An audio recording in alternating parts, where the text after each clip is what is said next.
A few minutes, sir. We are waiting for principal to join. Yeah.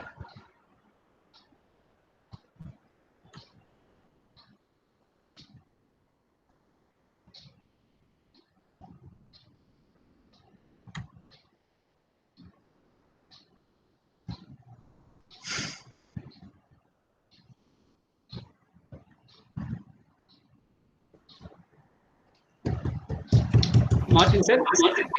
Can we start, sir? Principal, sir, will join. Yeah. Can start. Principal is start. Yeah. Right. Yes, sir. Sure, sir. A very good morning to one and all present here. I, Gayatri, the Treasurer of HRD Students Forum, on behalf of second year MAHRM, DGVC College, take great pleasure in welcoming you all for the HRD Students Forum Validectory program. Let us begin the program by seeking the blessings of the Almighty. I now request Pooja Narayanan of first year MAHRM to render the invocation song.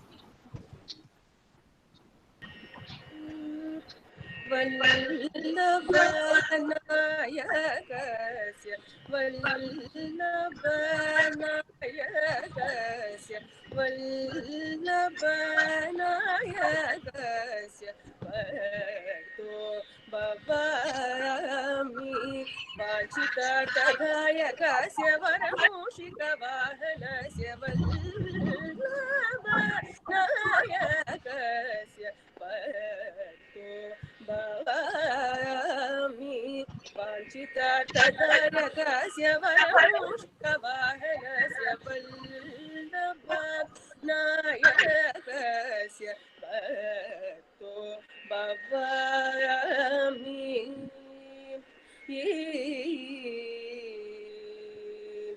पल्लवपद मृदुतरस्य पल्लवपद मृदुतरस्य पाशाङ्कुशादितरस्य पल्लवपद मृदुतरस्य पाशाङ्कुशादितरस्य मल्लिकाजादि Champak हारस्य मणिमालस्य मल्लिकाजादि Champak हारस्य मणिमालस्य वल्ली विवाहकारणस्य गुरुः पूजितस्य कालीकला मालिनीं कमलाक्षीं सन्नुतस्य वल्लभनायकस्य वर्तो भवामि वाञ्छितार्थदायकस्य वरमूषिकवाहनस्य वल्लभनायकस्य वर्तो भवामि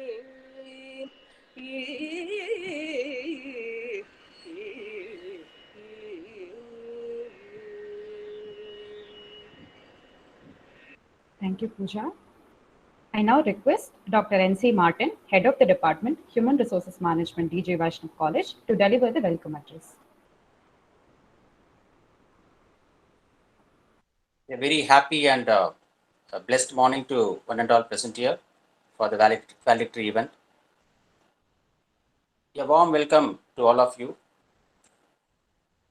At this juncture, it's my immense pleasure to welcome our Secretary, Sri Ashar Kumar Mudraji, in his absentia. I would also like to extend my cordial welcome to our beloved Principal, Captain Dr. S. Santosh Babu, former Registrar for Manomaniyam Sundaranaar University, who is here to grace this occasion. It's my pleasure to extend my cheerful welcome to our chief guest of the event, Mr. Uday Kumar Gopala Krishnan. My greetings and welcome to our fellow faculty members and dear students. Let me introduce our chief guest, Mr. Uday Kumar. So he is the founder and CEO of the dream venture, Coremine, established in 1993. He established his own organization after having served in various companies as in senior position in different verticals of HR. He carries 3 decades of corporate experience as OD consultant, facilitator, coach, and not only that, he is a good orator and well known for public speaking. He is also a certified coach by International Coach Federation USA. To his credit, he has authored 3 management books titled What It Takes to Be a Leader with Passion, Pass with Question, and A Scout for Answer, and also Stay on the Road to Mystery. So we are very grateful to him for accepting our invitation and making his presence here. As we have come to the fag end of the academic year, and hardly a few days left to for our end semester examinations, and so we all here look back and recall our achievements at this valedictory event.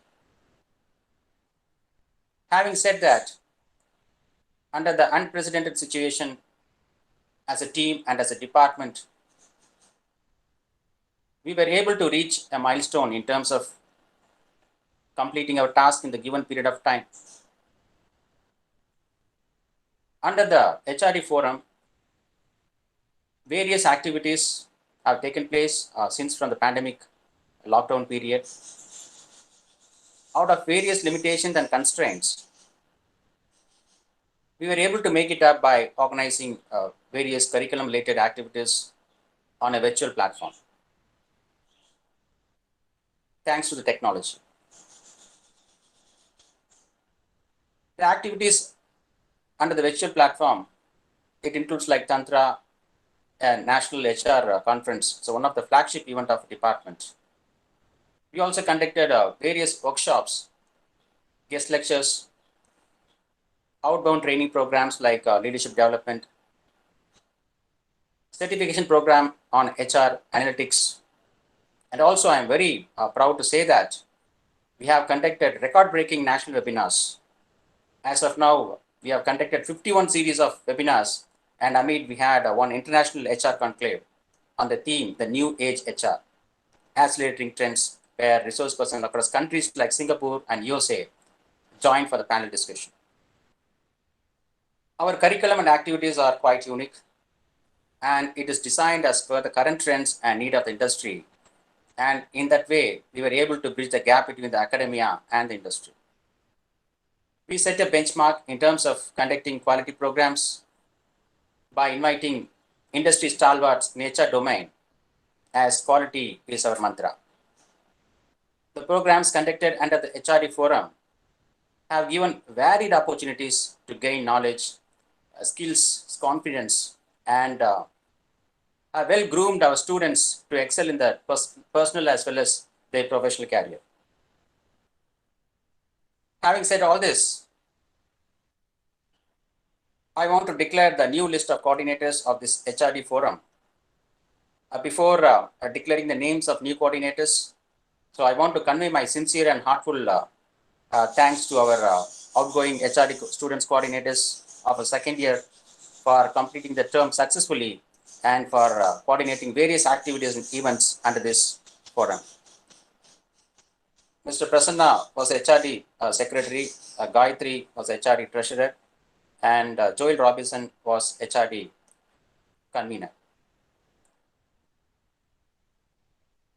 In the presence of a beloved principal and esteemed chief guest, I am happy to declare the names of the nominated HRD forum coordinators of our first year for the forthcoming activities and events for the year 2021-22. So, Mr. Jagadeesh will be the HRD Joint Secretary, Ms. Bhagyalakshme will be the HRD Joint Convener, Mr. Vemal will be the HRD Treasurer, and Ms. Keerthana will be the HRD Social Media Lead. I also want to record my thanks to our management and secretary, Sri Ashok Kumar Mudraji, and our principal captain, Dr. Santosh Babu, for the continuous support and granting approvals for conducting all these activities. And without their support and motivation, all our efforts would have been vain under this unprecedented situation. I once again welcome all the participants and extend my sincere gratitude and my best wishes to all the first year and the outgoing students of the final year to start up their exciting career. Thank you. All the best. Thank you so much, sir. Now I request Dr. N.C. Martin, Head of the Department Human Resource Management, DGVC College, to virtually felicitate our Honorable Principal, Captain Dr. S. Santosh Babu sir, and Mr. Uday Kumar Gopalakrishnan sir, the guest speaker of the day.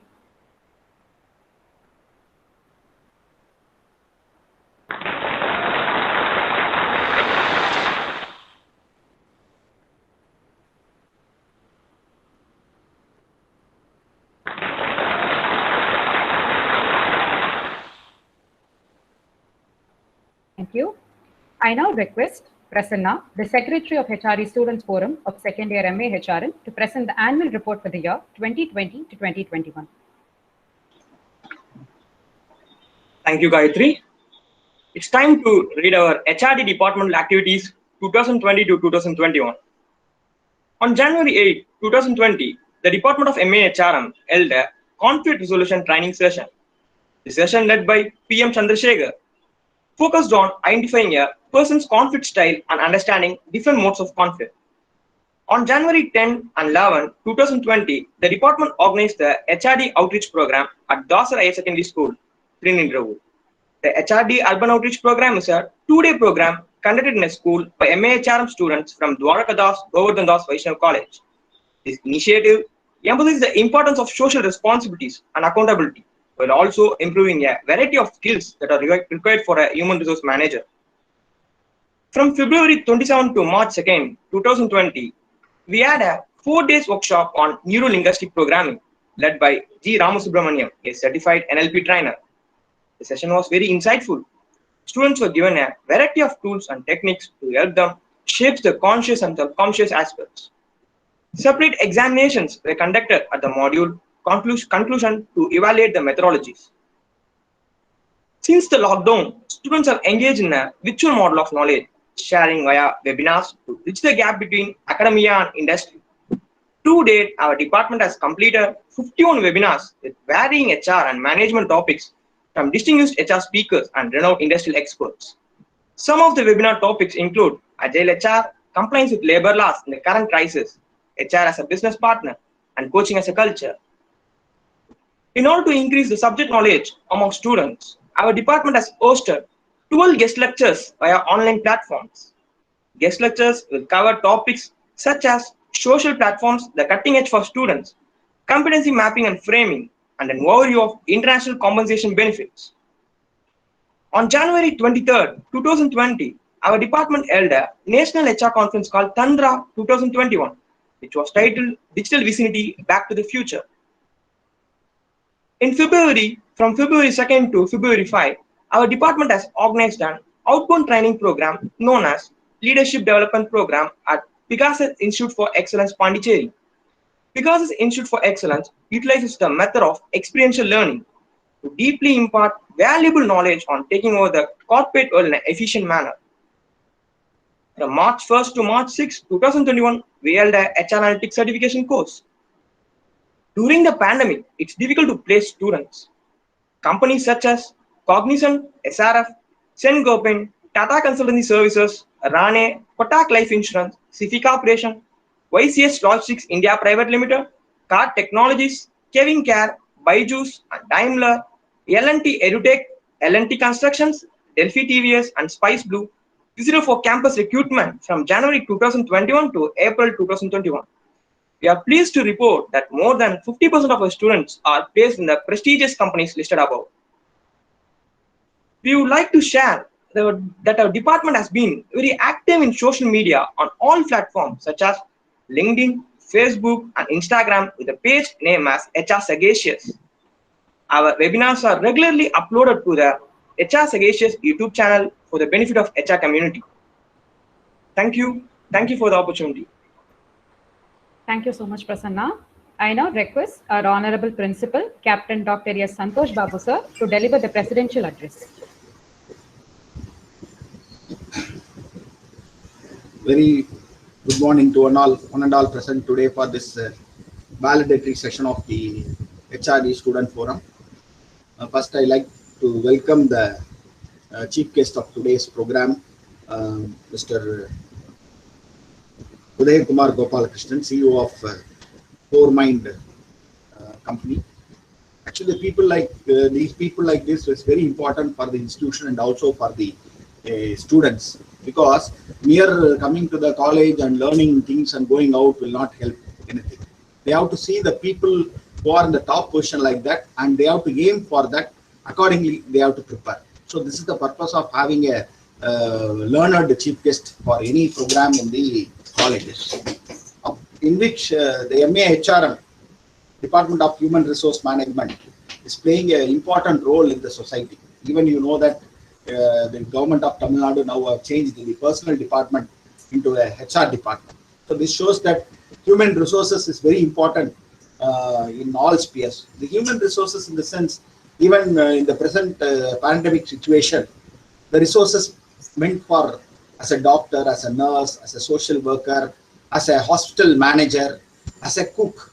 So the lot of in this pandemic situation have given more importance for human management, because you know what is happening in the present situation. The people are waiting in ambulance, the people are waiting for the beds, where the doctors are, there are less number of doctors, and they have to provide service to the more patients. So it's a very critical situation where planning a human resource is very important. So keeping in this mind only, our college have started this MAHRM in early days itself, and it was functioning very well. Especially the student forum of MAHRM is very vibrant. I know about this MAHRM right from 1997 when I joined in this institution during Vidya Srinivasan period itself. Dr. Vidya Srinivasan is a very important person who brought this course for our college. At that time itself, the students are very different. When you compare the students of our college and the MAHRM students, MSW students, they will be very different, and they will plan everything meticulously. They will conduct the program in various spheres. For example, if you take a subject like physics, chemistry, they have to know only about chemistry, or they should know only about physics.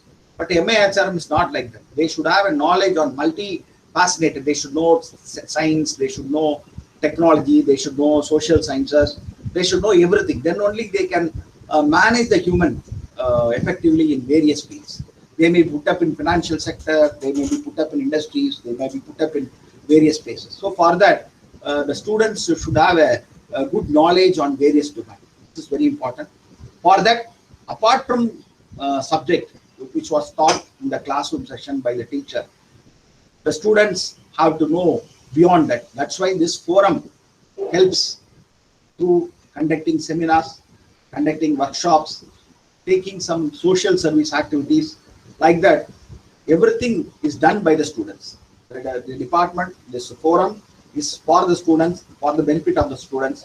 So once if the students got benefited, automatically their knowledge will goes to the society, and the society will be benefited. So keeping all this in mind, when I took charge as a principal 6 months before, I used to see a lot of programs conducted by the MAHRM students through webinar. Though the technology have changed, we have some advantage also because of this technology. Suppose if anybody want to listen the lecture of a particular chief guest today, they have to travel 3-4 kilometers, and they have to come, we have to book the auditorium, they have to sit, and they have to listen. But because of the technology, we all around the 63 people are logged in today, and it's a very good day for us, for the students, where we are going to listen the lecture of a chief guest also. So like this, they have listened a lot of lectures in various spheres, various domains, that help them to groom themselves in the college. The college is a place where the students can learn. So when I took my early days, after completing my school education, I came to college education, higher education. I was a chairman of my computer science board at PSGRS, Coimbatore, in the Department of Computer Science. Still today, I'm able to think about my chairmanship. During my chairmanship as a chairman as a computer science society, I am able to deliver a lot of programs for the students, conducting some seminars. Like I'm talking about in 1991, I completed my PG and UG from 86 to 91. During 1989, it happened in that institution.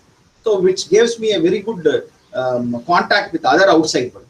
Not only sitting in the college as a student forum president, you can move out to the outside world and you can introduce yourself stating that I'm representing the forum of MAHRM, where I need your support for lecture, need your support for fundraising, need your support for conducting social activities. All these things can happen only because of this forum.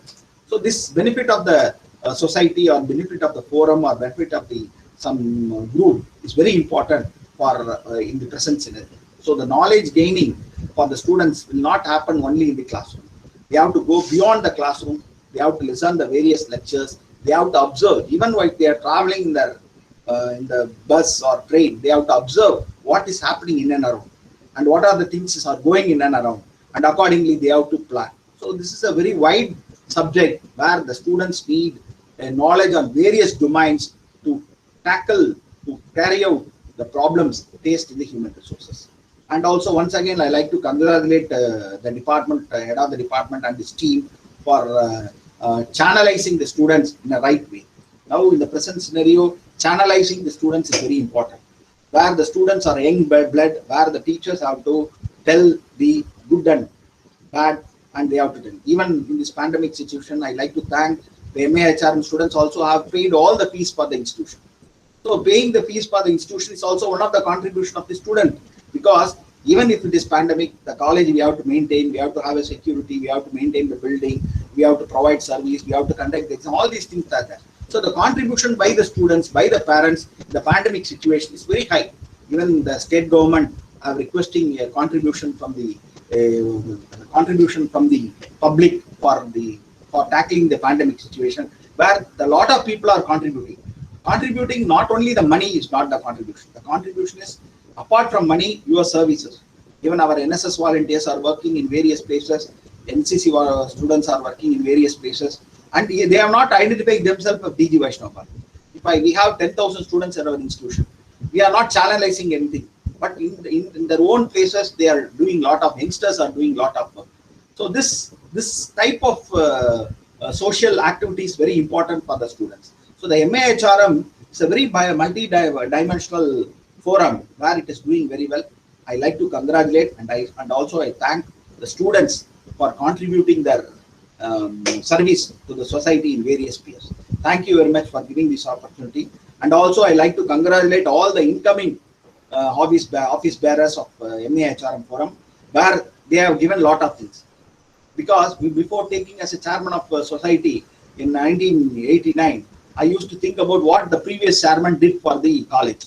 I listed all the things done by them. I want to do better than him. And I used to find out all the mistakes, what he done, and I will correct that mistakes. And if they conducted 5 programs, I will increase to 7 programs. And also all the programs will be very dynamic, and it should be very perfectly conducted. All these things I've taken from my previous batch. Like that, the previous batch have done a wonderful one. The next batch who are taking charge today, definitely they will take this MAHRM forum to a better level, even during this pandemic situation. Once again, I like to congratulate the team and also the head of the department for conducting this program. Try to continue your work.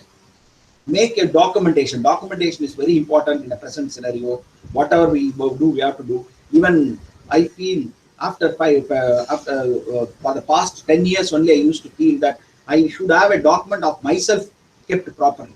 When I was applying for the post of register, I find very difficult to collect all my back work and to present it to the things. Now I thought that documentation is very important. Whatever you do, document it properly, and you conduct this program successfully with involvement. Involvement is very important. My namesake, if you do anything, that will not give you any benefits. You do it with involvement. Congratulations. Thank you for giving this opportunity. Thank you. Thank you so much, sir. Thank you so much for the valuable inputs. I now welcome the guest speaker of the day, Mr. Uday Kumar Gopalakrishnan, sir, CEO of Coremine. Mr. Uday Kumar Gopalakrishnan holds a post-graduation in human resources and has been in senior HR roles in Murugappa and Rani Group for 11 years. He is an accomplished leadership coach, OD consultant, facilitator, keynote speaker. He has provided valuable insights, coached corporates, industrial leaders for the last 27 years across the world. He is a master certified coach by ICF, EMCC Belgium, certified professional coach, International Coach Academy Australia, accredited debriefer and coach, EQ fellow and assessor by 6 Seconds USA. He has authored 3 seminal management books. He has also been conferred with Lifetime Achievement Award by Lions Club International and Chroma for exceptional contributions in the HR arena 2018. We welcome you, sir, and we are very happy to have you here, sir. I now request Mr. Uday Kumar, sir, to provide his insights on the topic Executive Coaching, the New Age Leadership Enabler.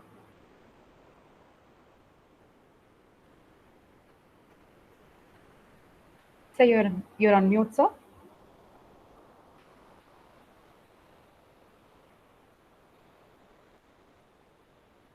Sir, sorry, you're on mute.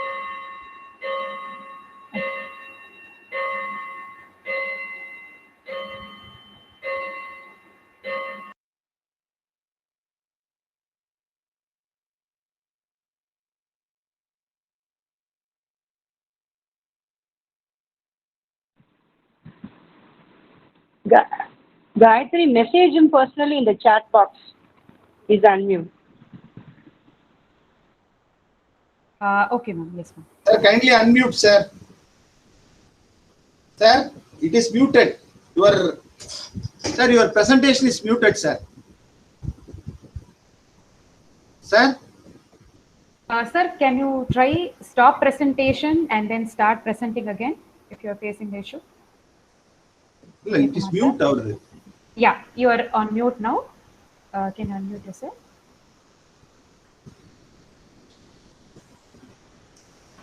Sir, it is mute. Yeah, can you hear me now? Yes, sir. Yes. Okay. Thanks. Thanks, Gayatri, for the introduction, and thanks to Pushpanathan for the invitation to be with you all today evening. Well, it's a matter of pride, pleasure, honor, and privilege to be with MHRM students, on this occasion for multiple reasons. One is the long nostalgic association that I nurtured with DG Vaishnav, those days social work department, to now MAHRM.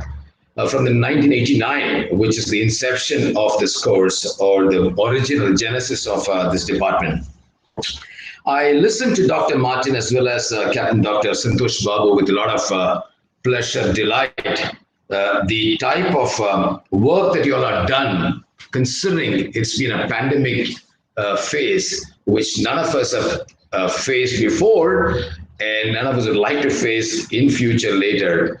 Considering the gravity of the situation, considering the constraints that are imposed, hats off to all of you for having organized 51 webinars and so many guest lectures and outbound training, outreach program, all in the last 1.5 years or so.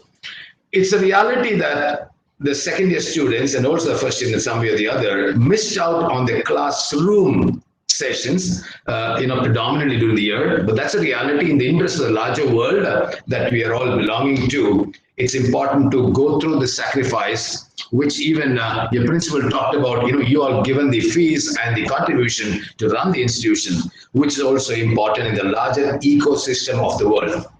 Now, having said that, earlier I still remember, I think in 2007, I had the privilege of addressing the Validectory function of HRD Students Chapter in DG Vaishnav.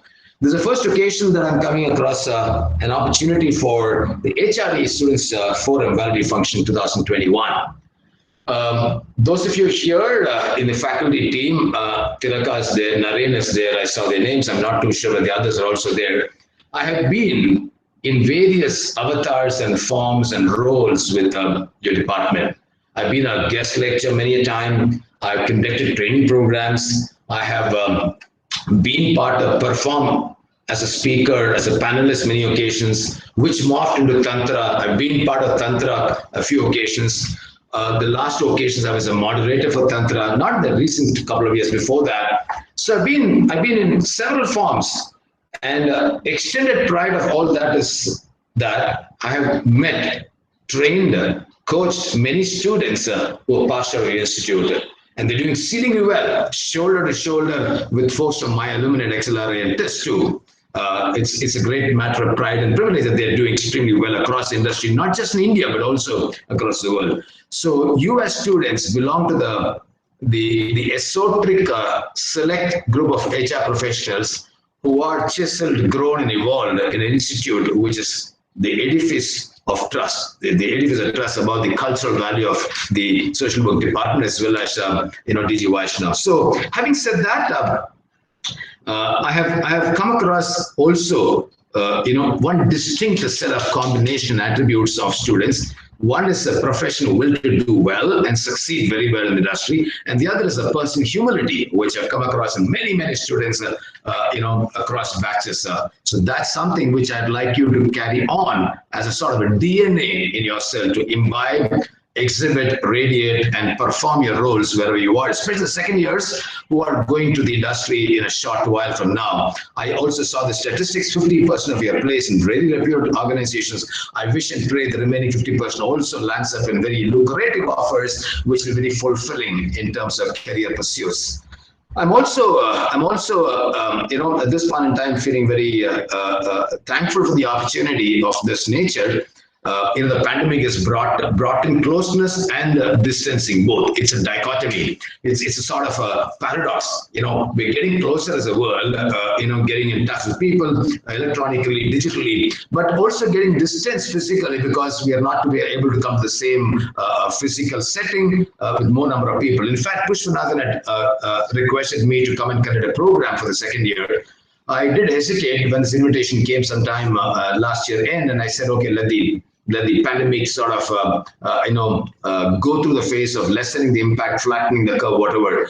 Again, I said, okay, I will take up the opportunity sometime in February, March, and I called up sometime early March and said, no, I wouldn't take it up this time because of the reason it's avoidable to come in close clusters together as a group.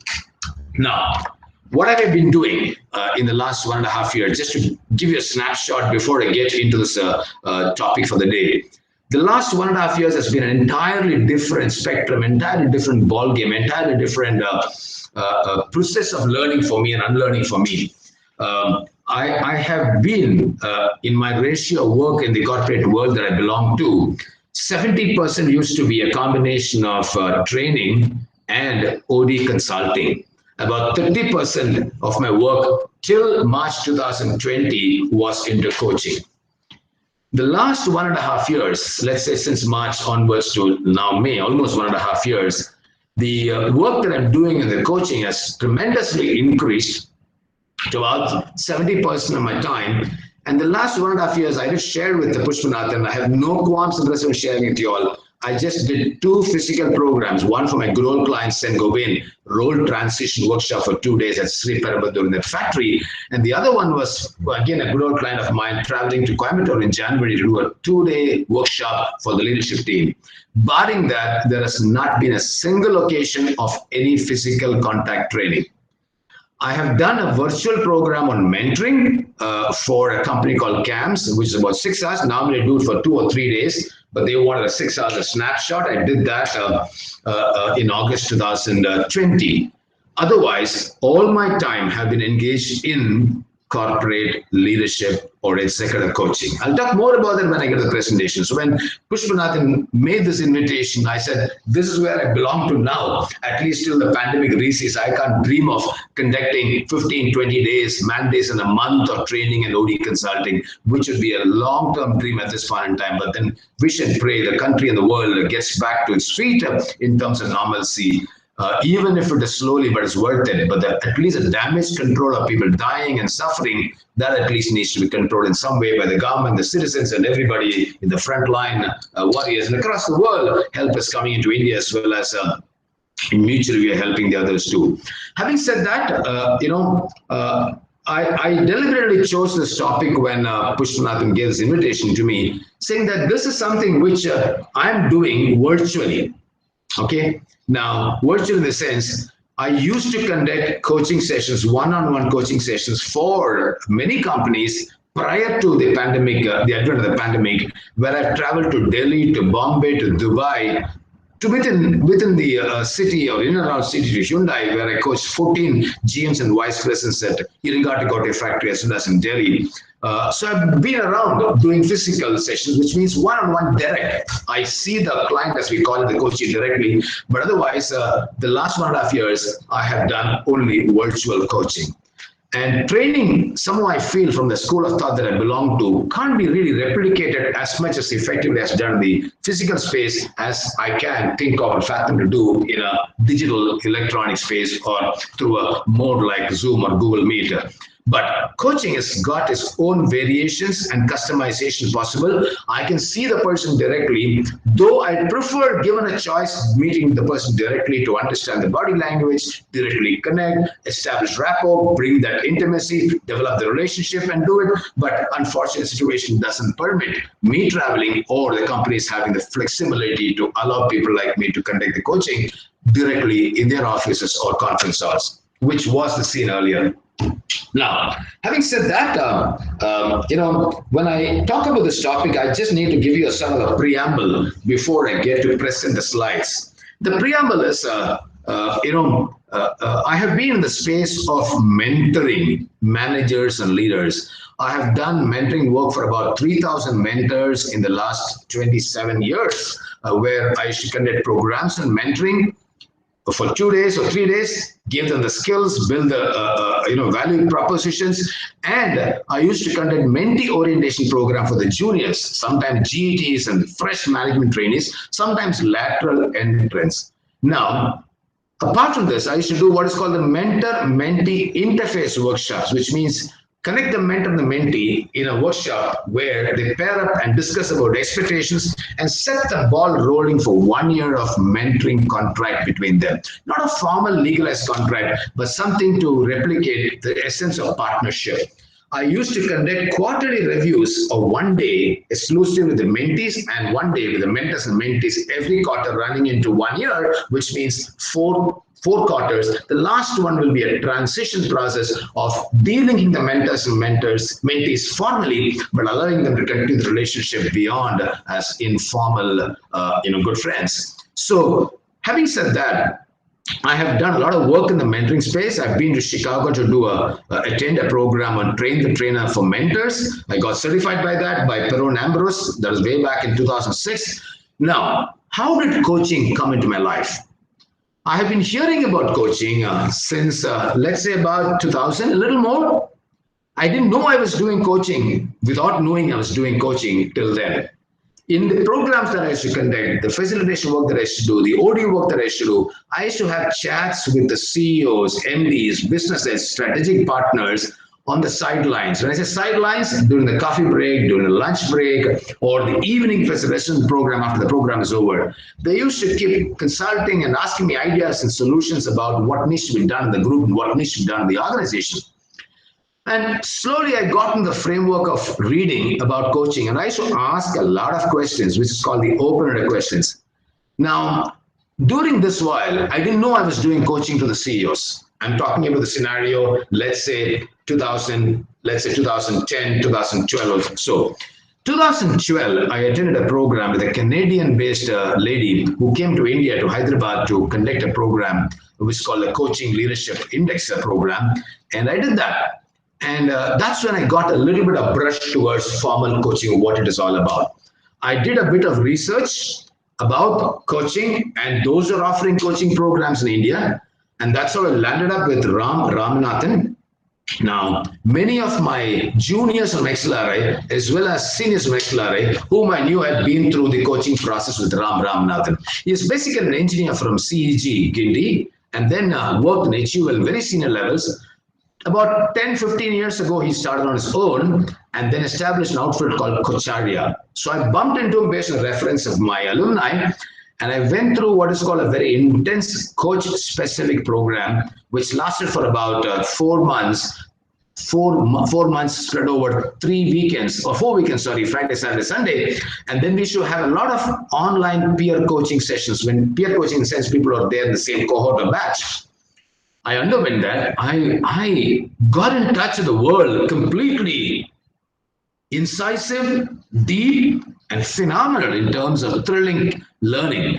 At the same time, I also went through a lot of unlearning. Now, I attended the program, eventually qualified with International Coach Academy Australia, where Ram had a connection or an alliance with, and I became what is called PCC, or rather I got a secured accreditation, PCC, Professional Certified Coach status, accorded by ICF in 2014.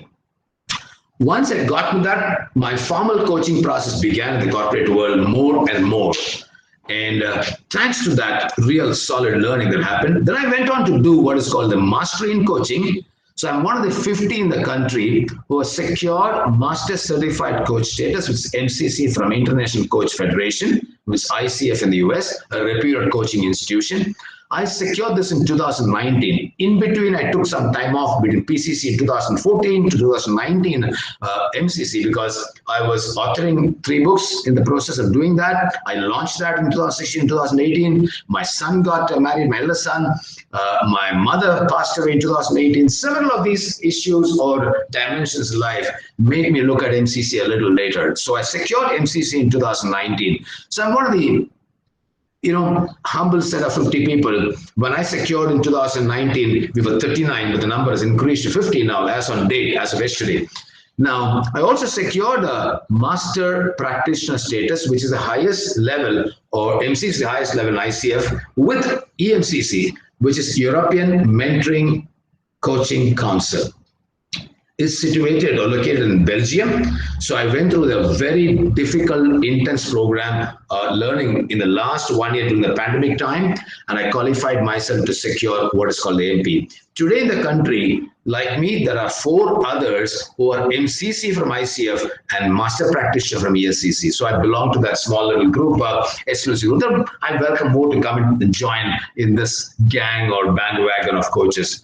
Now, having said that, I also, when you listen to Biodata, I equipped myself in what is called the Harrison Assessments International. I secured their right as an authorized coach and debriefer for Harrison International. So I conduct assessment tools and I administer them, give feedback to the people whom I coach, and do that. I also secured what is called accreditation with executive coaching with 6 seconds, which the format or the focus is on emotional intelligence. So this is my backdrop as to how I'm doing my work in this area. I just thought I'll share that because it's very important to understand the perspective from where I'm sharing all this. Now, in the last, let's say 2013 to 2020, I've done coaching for about 200 odd clients. When I say clients, not corporate clients, clients in coaching language are people whom we coach, whom we otherwise call as coachees. Coachees are not, that word is not accepted in the English dictionary, though it's used in the business language. Coaches are people like us, and coachees or clients are people whom we coach. Now, I have been doing one-on-one coaching for several of these individuals across various sectors in manufacturing, FMCG, IT, and public sector, and also in Dubai, where I had a client who was doing coaching earlier on. Now, this is the part of it. I want to also share a little more before I get to the PPT. Coaching typically happens one-on-one, though there is a science, theory and science evolving now to talk about team coaching practice. I'll talk about it a little later if there is time, but largely, by and large, coaching happens in a one-on-one setting, which means me like a coach or somebody like me as a coach, coaching somebody on a one-on-one basis with no other individual involved. The entire process is confidential. I repeat, the entire process is confidential. Now, typically the coaching engagement runs into 6 to 8 to 10. And now I'm going to coach somebody for 12 sessions. Same, the vice president of an organization, I'm going to coach for 12 sessions. Already I've done 9, so 10, 11, 12 I'm going to walk through. So typically the engagement happens between 6 to 8, 10 to 12. How do you decide this number of sessions? It's based on the assessment done by the coach, the number of assessment tools to be done by the coach, and the budget and the comfort of the organization who sponsors the coaching engagement. I recommend it. But the company says we have budget only for 6 sessions, fine, okay. But for 6 sessions, this is what we'll be able to achieve. If it's 8, if it's 10, if it's 12, well, this is what we'll be able to achieve in terms of the effectiveness being more. That's one part. Second, we as coaches of ICF, and I also belong to EMCC, European Mentoring Coaching Council, we have to abide by certain value propositions prescribed and researched by ICF or EMCC. Just to give you an example, we need to respect diversity. We need to keep the coaching engagement confidential without revealing even to the sponsor, corporate client, to the HR head, or to the business head who engages me. we need to ensure that we maintain decorum and respect for diversity, including women, gender, transgender, and whomsoever we get into the process of working with. And the other part is that we need to really align ourselves to the coaching competences.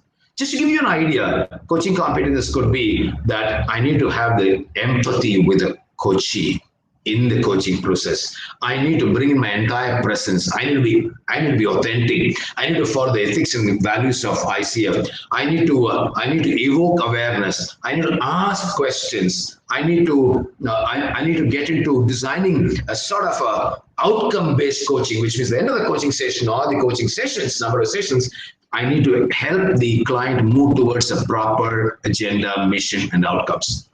I'm just giving you an overall view before I get to the presentation. This is what we do typically. And there is a mid-coaching review. Let's say if there are 10 sessions, after 5 sessions, I conduct a mid-coaching review. I engage the coachee to get a documented version of the learning takeaways, which I submit to the organization for them to look at without revealing the confidentiality, without getting into the personal issues.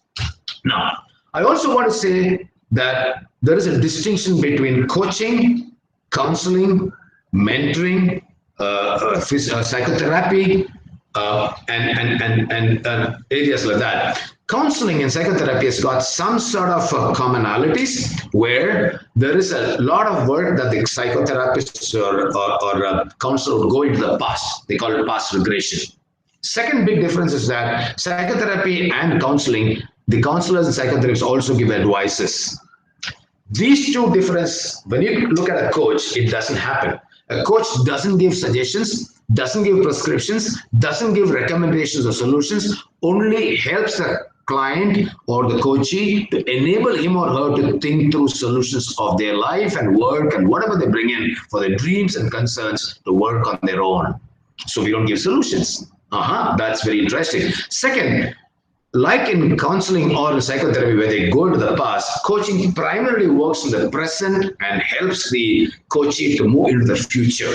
I repeat, coaches don't work in the past areas. Maybe a little bit of dialogue can happen, but primarily the work happens in the present and the future.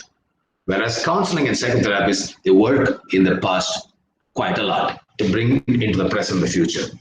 Mentoring, what's the difference? I used to do mentoring programs. I still do mentoring programs. What's the difference? Mentors are people who need not be coaches in terms of not giving advices. They can give advice with their superior knowledge and experience, but coaches don't. Mentors can. Not necessarily, but also can. Mentors are people who have got general experience more or less in the same domain. Now, I also need to bring in a distinction that in the field of sports, there are coaches. They are domain experts, but people like me are not domain experts. I work in manufacturing, I work in IT, I work in ITS, I work in FMCG, I work across. I don't have domain knowledge of any of these industries. I'm a pure HR professional from XLRI, 11 years of corporate experience, 27 years of freelance experience.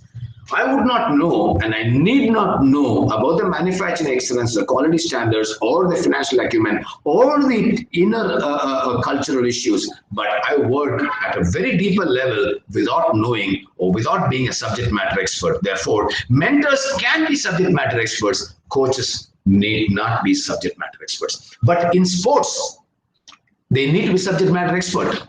I cannot be coaching an Indian team. I can mentor an Indian team with some advices, but I cannot be a coach of the Indian team. Ricky Ponting is a coach. Ravi Sas is a coach and manager. They are people who play the game, so they know the domain expertise part of it. But coaches like me need not possess the domain knowledge. Now, I stop here before I get into the presentation. Any quick questions from any of you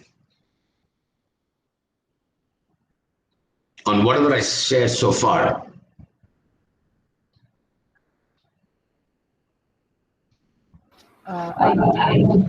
No, sir. Your assumption, or I don't know, sir. I don't see anyone putting questions in the chat box. Okay. Chat box I can't see, so a little lady, you might wish to help me. Okay, now Gayatri, we did the slideshow earlier, but I had to remove that. Okay, now I did go through the process. So let me see how I can get that. I think I went to the window. and then opened it. Are you seeing the slideshow? Not yet. Not yet.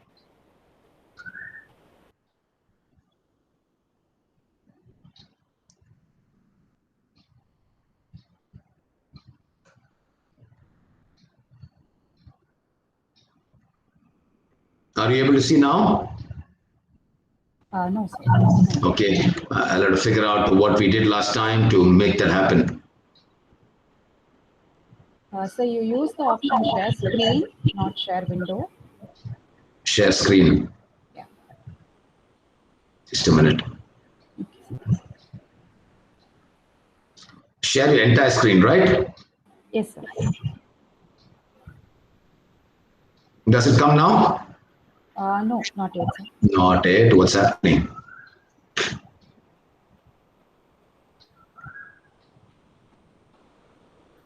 Present now? Yeah. Is it coming? Yes, sir. Yes, sir. Wow. Can you click on the presentation? Yeah, I will do that. I will do that. Now it's coming? Yes, perfect. Okay. Folks, all of you who are in the program now, I can't see any of you. That's the handicap which you could not get through. But I can see my presentation. You all can see the presentation also. What I'm going to do now, since I need to have some interaction, I'm going to present a few slides, stop, and then get to the next point, so that I can see you all directly at that point in time. Okay. So this is the initial slide. Okay, so today we are here for the value function of MHRM students, HRD group.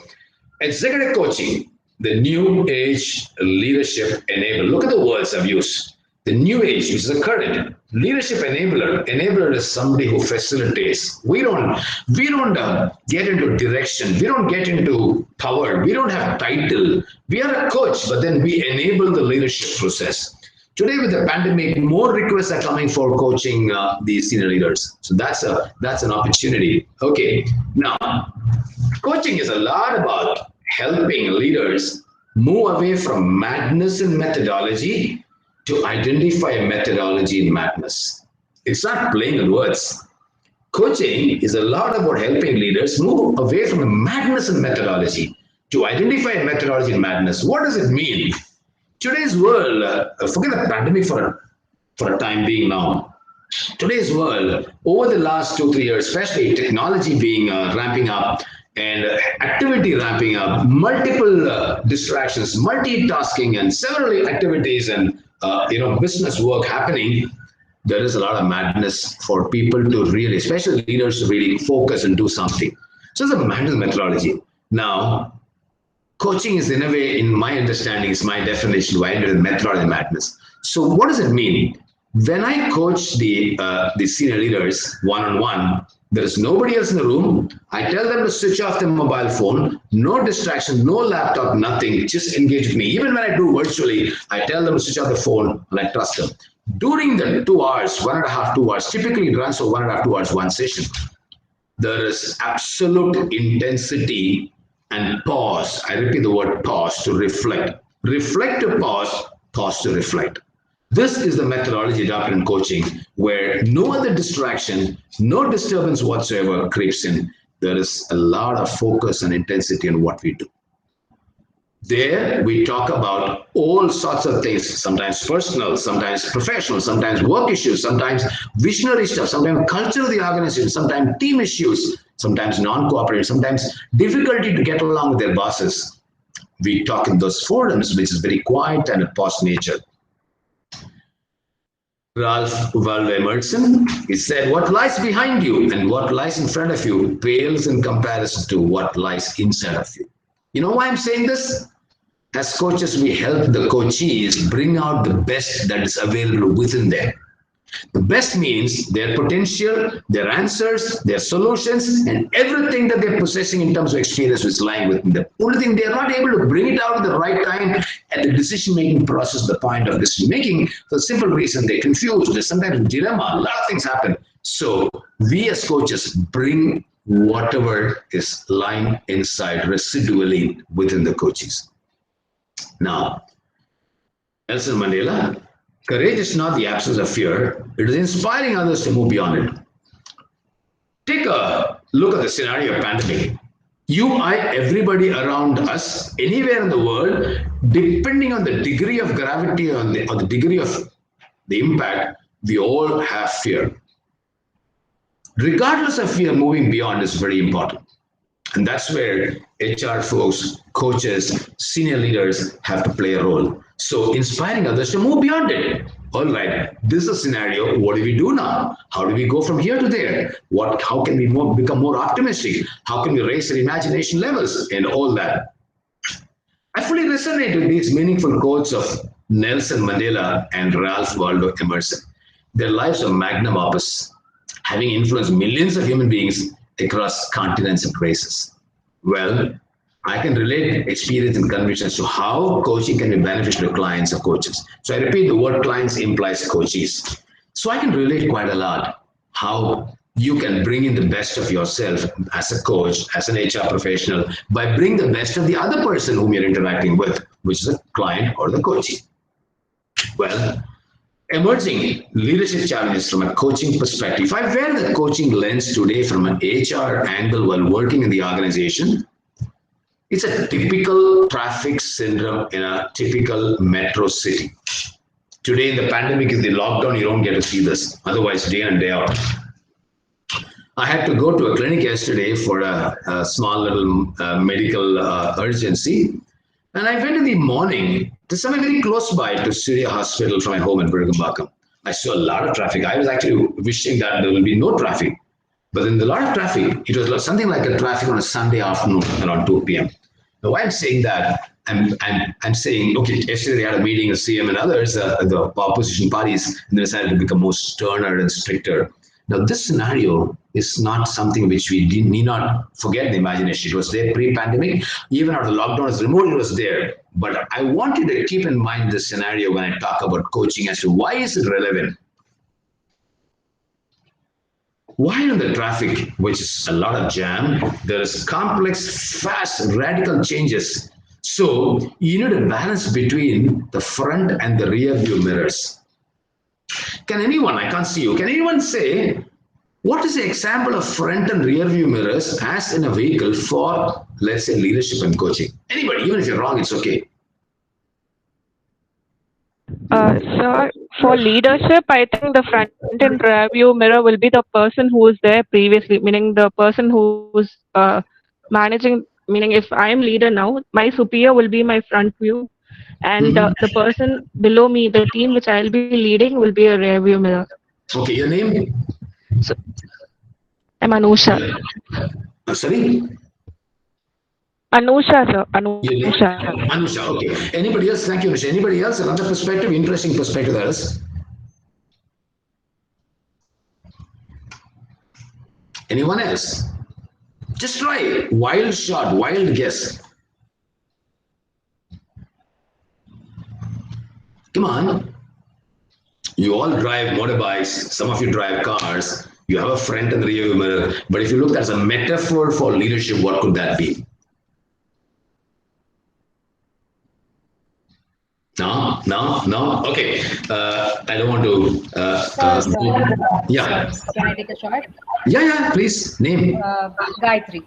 Gayatri, yes, Gayatri. So just like the immediate traffic that we see in the front, using the front mirror, what about the immediate challenges that we can see, that we can control? That would be the front mirror perspective of the leader. And the rear view mirror would be what would be unprecedented or uncertain changes that might be in your hindsight, they are not actually giving importance to it, but it is actually equally important. Wonderful.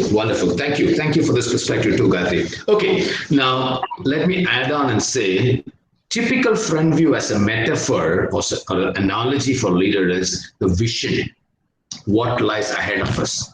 This is a vision. It's about what the team needs to do, what the organization needs to do, what's the big picture, what's the mission, what are the goals, what are the strategies is the front. Now, the culture and the history of the organization in terms of legacy is what we see in the rear view mirror. What are core competences? What are things that the team has as competence? What is the business products that we have? How have we excelled so far? Now, these are both to be balanced in a typical leadership role. I can't be doing complete experimentation for the future. I need to keep in mind my competences as a leader, my team's competences, my business competence in the organization, which is the real mirror. So this is the metaphor, though you all attempted a little differently, but I take that perspective also, the leader ahead of you and the team and the challenges ahead of you, as well as what lies behind you in terms of challenges. Okay, now, with all this traffic jam scenario in a typical organization, those of you who have been for internship physically or through the digital mode, I'm sure virtual mode, gone through a lot of situations, seen, observed leaders. Time is so cramped. It's like a T20 match, akin to driving, similar to driving in traffic crazy junctions.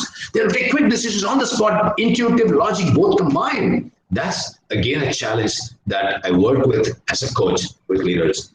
Pressures to overtake or being overtaken. Challenges to remain in the same lane. Now, there is no lane in this particular picture. It's supposed to be a 3-lane, 4-lane, whatever. Now, you need to really go ahead quickly, smartly, and do the work dynamically. But at the same time, you need to also follow traffic discipline.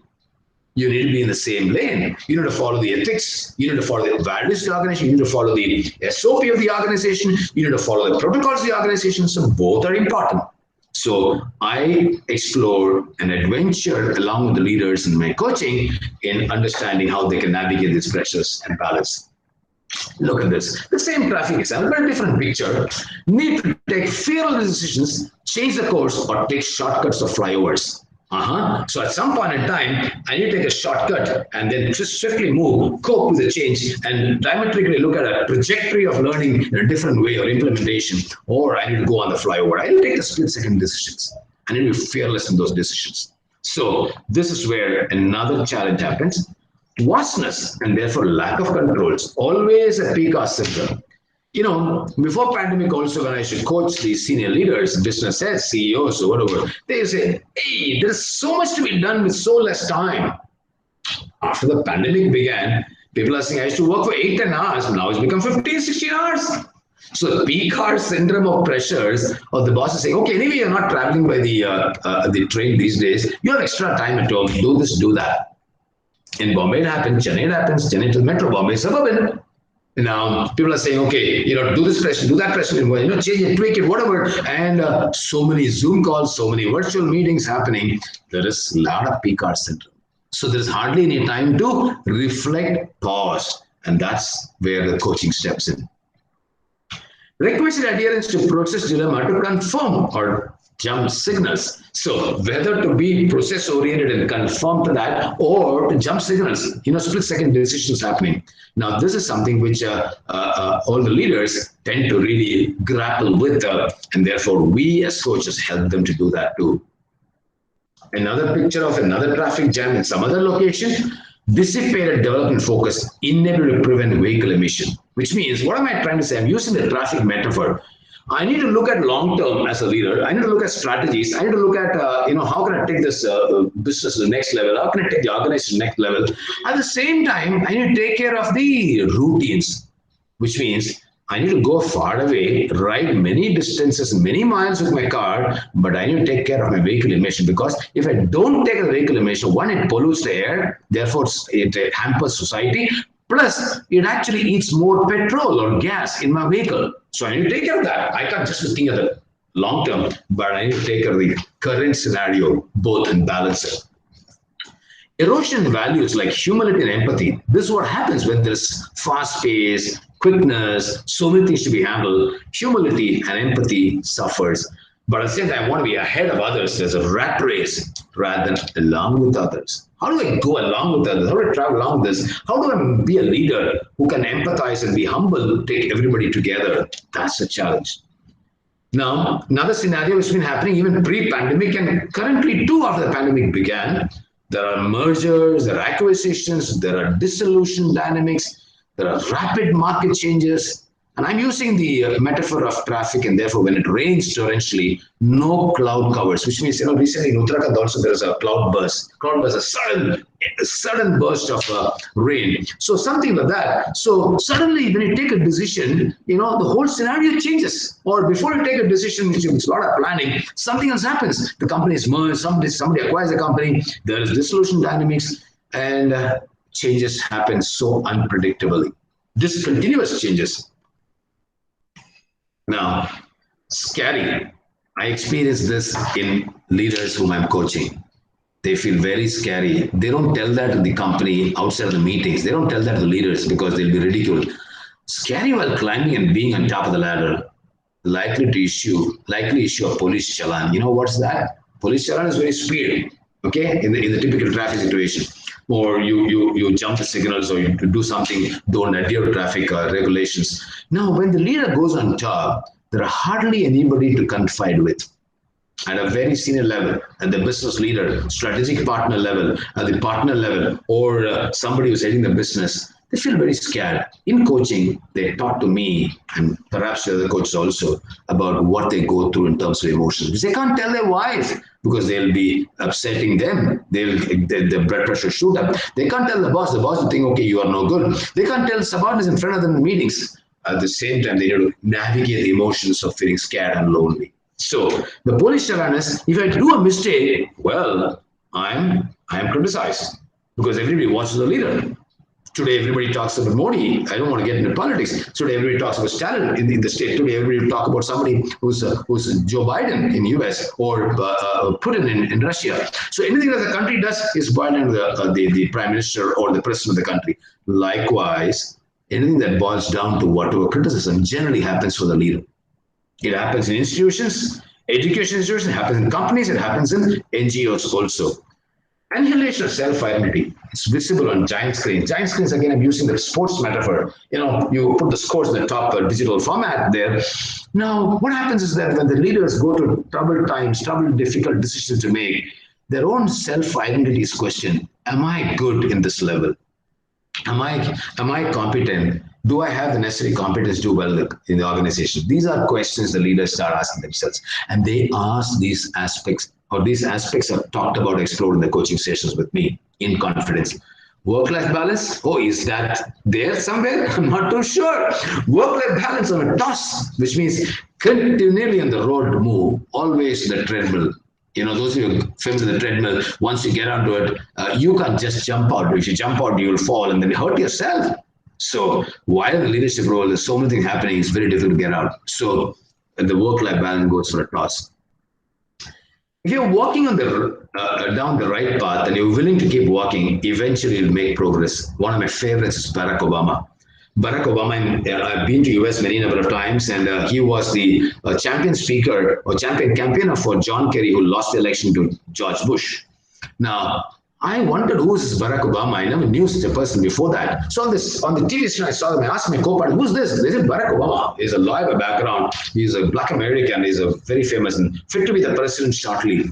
Well, he was quite young then, but I followed his progress. And every single time that he addressed, either recorded version or the live version, I should listen to Barack Obama for inspiration. 4 + 4 years of presidency. Apart from me being an admirer, fan of Barack Obama, look at this, what he says.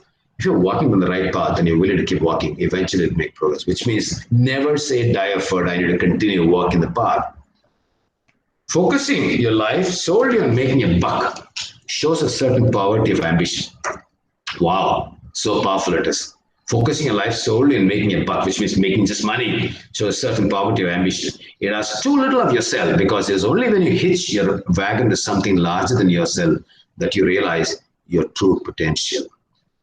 It's so much evident in the pandemic times also. So many great organizations pitching in for work, for oxygen concentrators, for beds, Rotaries, Lions Club, companies, Zoho contributing 5 crores today to the CM fund. Institutions contributing. And all that is happening, we need to really look at what we can do in our small way to larger world. Coaches like me help the leaders think through beyond their normal routine stuff that they're doing. They need to keep walking, as Barack Obama says.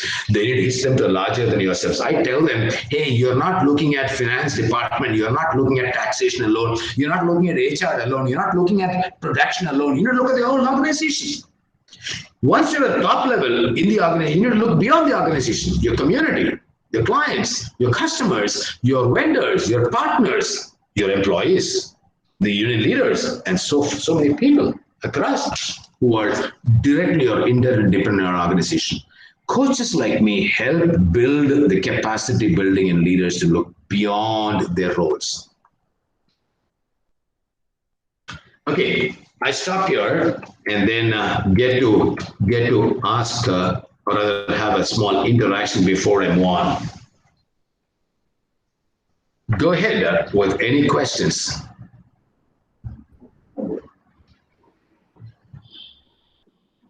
Tell your name before you ask the question.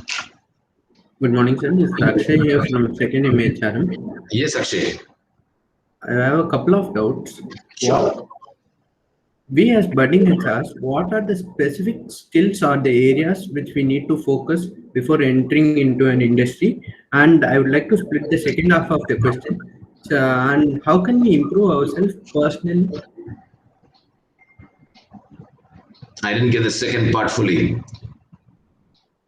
Apart from specific areas with relating to coaching, how can we personally shape ourselves during this pandemic?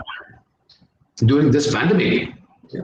I'm also grappling for answers and solutions. Actually, thank you for asking the question. Now, let me tell you, I don't have any ready-made answers except convictions and experiences. How can you really shape up in the industry? You need to go for the hard yards of experience, toughened experience. Nothing can replace experience, which means practice, practice, practice out there in the field. When I say field, out there in the organization, out there in the HR team, out there picking up. As regards the second question, you need to accumulate this practice on a solidified basis. Keep learning, keep unlearning, keep reflecting before you get into enabling yourself to be a coach. Credentials are something which you can pick up later, but you need to really have the hard ground experience to become a coach. So I would say the common denominator is a lot of hard work, a lot of patience, a lot of persistence, a lot of disappointments to be encountered too, a lot of failures to be encountered too. Thank you so much, sir. Most welcome.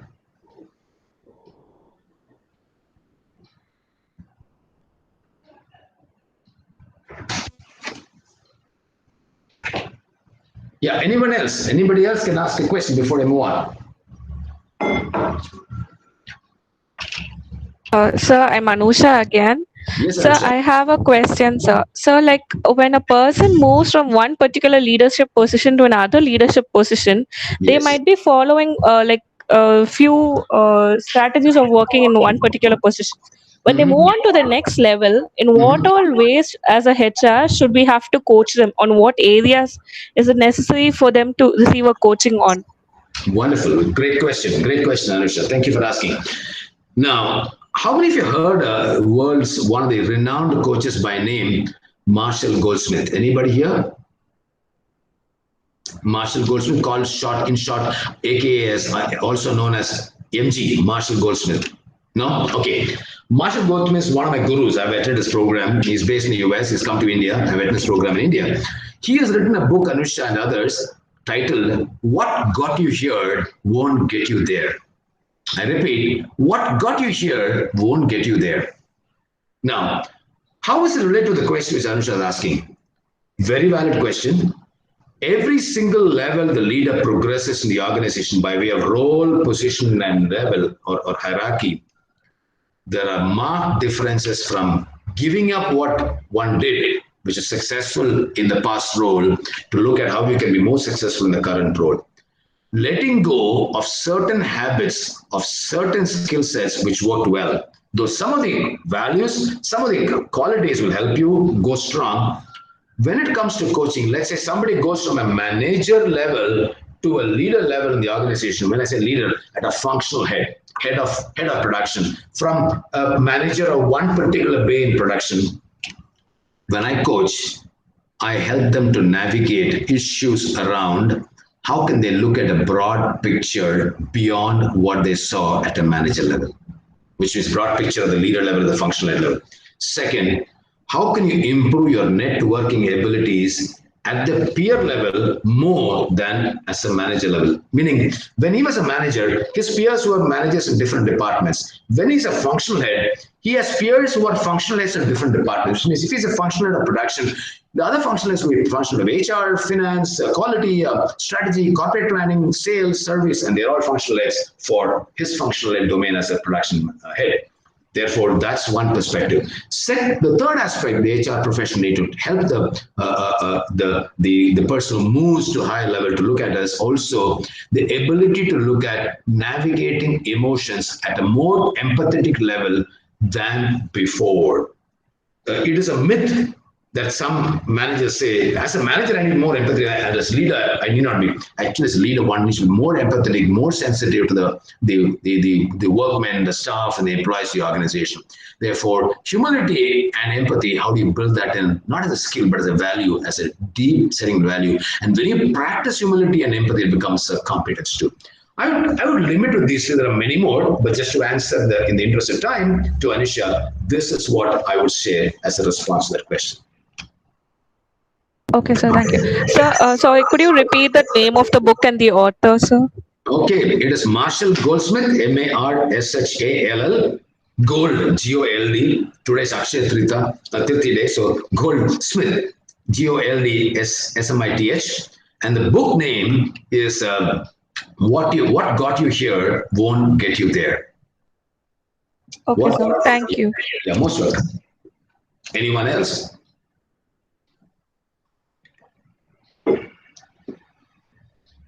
Go ahead, it's your chance.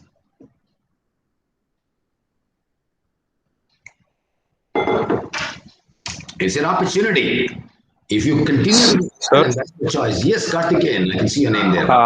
Yes, sir. Nice backdrop, you're sitting on a bench in a park. Wow, wow. Okay, must be pre-pandemic or a backdrop. Sir, hello? I said I see your background sitting on a beautiful chair in a park or wherever. Yes, sir. Yes, sir. Yeah, that is a photo, sir. Yeah. Yeah. Okay, go ahead. Yes, sir. When I was studying about coaching, I heard a saying that a coach doesn't need to be a highly skillful person. To be a successful coach, he doesn't need to be a highly skillful person. This is what I heard about coaching. And do you really think that the coachee would be the same way? Karthikeyan, let me pause here. Yeah. Don't go with the mistaken impression coach need not be a skillful person. What I said initially was coach need not be a subject matter expert of the coachee. The coach has to be a skillful person in coaching. There are a lot of skills that we need to bring in as a coach. But with respect to subject matter expertise, if I'm coaching somebody who's head of production, somebody head of finance, I don't need to be a CA to know about finance. I don't need to be an engineer to know about production. You get my point? Yes, sir. Yes, sir. So we don't work on the technical skills or functional skills. That is their domain. We work on the behavioral leadership competences. So that's where the skills are required for the coach. Okay, sir. Yeah, you can ask if you have still a question on that. So, that's what my question follows, sir. What if the coachee doesn't feel good about that? Like, my coach doesn't have a technical knowledge about what he is saying. Well, if the coachee feels bad, we can't help it. But let me tell you, maybe I didn't tell so much because I didn't have the time to talk about that. Before getting on a coaching engagement, we as coaches tell the company, HR head, as well as the head of the organization as to what our expertise is. We also have what is called a chemistry building session with the coachee before starting. And we tell them, we are not going to coach you on the technical aspects or the functional aspects. We don't have the knowledge, but what you're going to coach you are the rough edges to be taken care to become a better leader, to be more effective in leadership role, to handle more responsibilities and rise up in the organization. So we make that expectation very clear in the beginning. If they are looking for a technical coach who's got subject matter expertise, I tell them, or we like coaches tell them, we are not the people to go to for this exercise. You get my point? Yes, sir. Yes, sir. So we clarify in the beginning itself. Okay, sir. Thank you. Good question, Karthikeyan. Thank you, sir. Thank you. Anyone else? Maybe one more before I move on.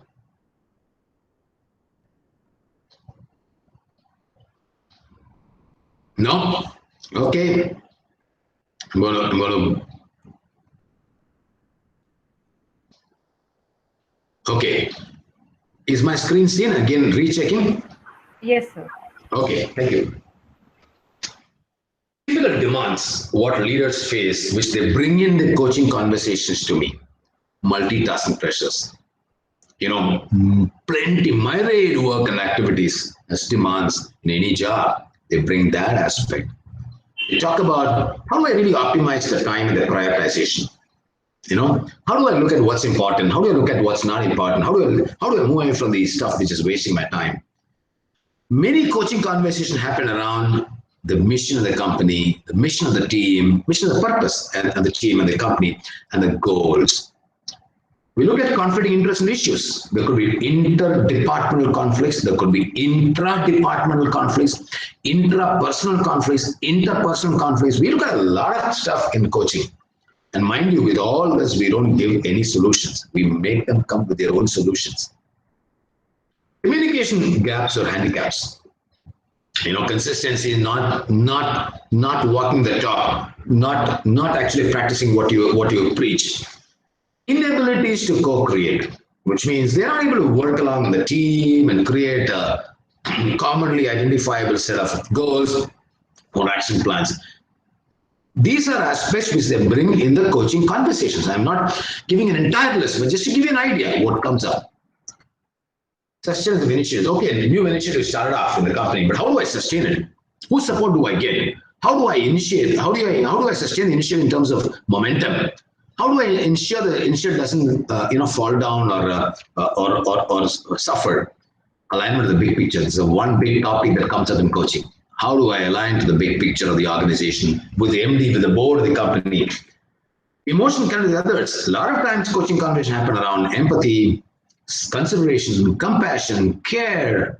When I do the assessment tools, by the way, let me also share one more interesting information. When I do the assessment tools through Harrison or Emotional Quotient, I administer a questionnaire. In the questionnaire, in the inventory, their competences, their values, and all that are brought out in rating forms. Okay, the ratings are given, the indicators are given, the highlights are given. Based on that, we engage in conversation on emotions. Okay, here your emotional intelligence is very low. How do we improve it? How do we improve processing your emotions? How do you include handling your emotions and things like that? So these are either brought by the coaches in the conversation or through assessment tools. Taking care of self in the role. Taking care of self in the role and also in life. Many a time coaches bring in the conversation things which they can't tell their family, which they can't tell their bosses, which they can't tell their teams. Because they might think, he or she is a weak person. But we help them to look at how to build self-esteem, not just in work, which is a role, but also in life. Relationship impediments. I'm not getting along with my boss. I'm not getting along with the team. I'm not getting along with my peers, some of the peers. I'm not getting along with some of the people who are non-cooperating. Those issues come up in coaching. Enhancing passion and joy to work. How do I really bring more love into my job and joy into my work? Transformation growth agenda lacking, which means can I look at how I can change myself to go to the next level and move to the next level? What are the competencies required there? How can I really get a handle of those competencies? Like something to the effect of what Anisha asked a little earlier about moving from one role to another role in the senior levels. Well, here is Nelson Mandela back again, my favorite. If you talk to a man in the language he understands, that goes into his head. If you talk to him in his language, that goes to his heart. General language, we say language of his language. Means his language is not about English or Tamil or Malayalam or Telugu. No, it's not that. But the language that he understands is the language of being helpful, the language of caring, the language of compassion, the language of empathy. Really goes to the heart of the coaching. And HR professionals like you do have that extra bit of sensitivity than non-HR professionals. Stephen Covey. I did this workshop in the US in Texas and Houston in Texas in 1997, and he's no more. A few years back, he passed away. He wrote this book called 7 Habits of Highly Effective People. When you really listen to another person from their point of view and reflect back to them, that understanding is like giving them emotional oxygen, psychological air. People want to be listened to, people want to be heard. And the pandemic more so. Even yesterday, I had a coaching conversation with the senior leader of the compliance department in a bank. And he was talking about it's terrific. I have to take care of my father who was sick. I have to take care of my children who were scared. They couldn't go to school last year. And they're missing out. My wife is all on home. We are working home because of the lockdown now. And then I have to double up my performance in the company. So my team is asking me time. So we did talk about this issue also about reflecting and listening to the team members. So that also comes up quite a lot. Well, all of your HR professionals, first year, another year to go, second year getting into the organization shortly. When I talk about leadership presence for coaching, I would also like you to look at this also meant for you as HR professionals. You may not be coaches for a long time to come. You could be becoming coaches if you want to be, if at all that's choice of life. 15, 20 years from now, after putting a lot of work in HR and other functions, if you want to become a generalist too. So when I talk about coaching skills, please do connect it to the HR professionals also, you as HR professional. Appearance, very important. How do you look and carry yourself? You can't be sluggish, you can't be less energetic, you can't be wearing lousy dresses, which are not ironed, which is not fit for the occasion. You need to be looking good and grand to carry yourself. I'm not talking about visibility around, I'm talking about the way you carry yourself. Your hair should be combed, basic things like that. Your voice modulation, how you greet others, how you say good morning to others, how do you end a meeting, how do you give respect, all that comes in appearance. So as a coach, I need to be that. So I'm saying for HR professionals also, you as HR professionals, we as coaches need to have the confidence, self-assurance to the job. If I'm very demotivated, I need to seek my motivation levels and enhance that, because while in coaching and as HR professionals, you are going to take on roles, you need to have the self-assurance to do the job. If you are having too many doubts all the time, self-doubt is okay once in a way. It's quite a realistic issue. But you can't be always having self-doubts in HR role or in coaches. Credibility. This is over a period of time. This is not a one-time job or overnight phenomenon. You need to build credibility and sustain others' faith and trust with a lot of initiatives, a lot of empathy, compassion, show it in action. And, you need to really mean it in your practice. Credibility is nothing but trust building of trust in others, in you. Competence, of course. Karthik asked a question which I said at Postman said, we as coaches need to have our own competences. You as HR professional, you don't have your competences. You can't have competences in finance and let's say maintenance or quality or service or sales, but there are other people who are competent. But you need to be proficient in what you're doing. So we as coaches, we have a set of competence to follow. You need to be proficient. Proficient is really good in what we're doing in terms of skillfulness. Authority. It is not about holding authority, exercise of power without relying only on title. I may be a coach. I would be MBA from XLR HR. You would be MA HRM, student or alumni of DGVC to short time to come. You could be a assistant vice president in a company, but forget all that. That's only a title in the company. But remember, what you do on the job on that particular day matters. That's excess of your power at a personal level. A great cricketer, Virat Kohli or Sachin, many played, or Virat Kohli now he plays, he needs to perform on the job, on the pitch every day. Ashwin could have taken 400 wickets, but he needed to perform in the role in that particular one day, in that particular T20 or test or wherever he's playing.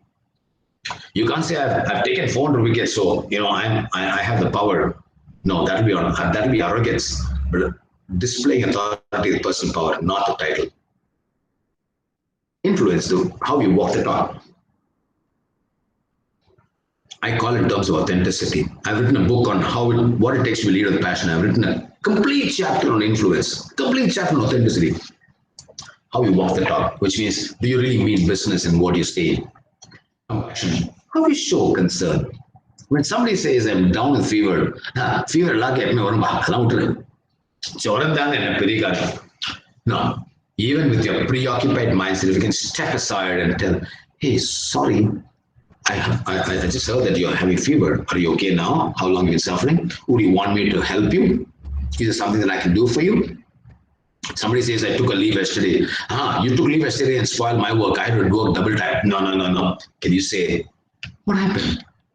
If you want to share with me, you can tell. If it's confidential, don't have to share. But if there's something that you think that I can listen to, please do share. Compassion, sure. Humility, tannadakam in Tamil. Modesty, also in English. How you express your limitations. I keep telling the coaches whom I work with, மண்ணில் விழுந்தாலும் மீசல மண் ஓட்டலன்னு நினைக்காதீங்க. எனக்கு தான் தெரியும், தனக்கு தான் தெரியும் எல்லாமே. No, the more I know, even yesterday in a WhatsApp group, or day for yesterday, one of my participants where Tilaga is also there, he shared, his name is Venkataraman, we call him Pram, short name.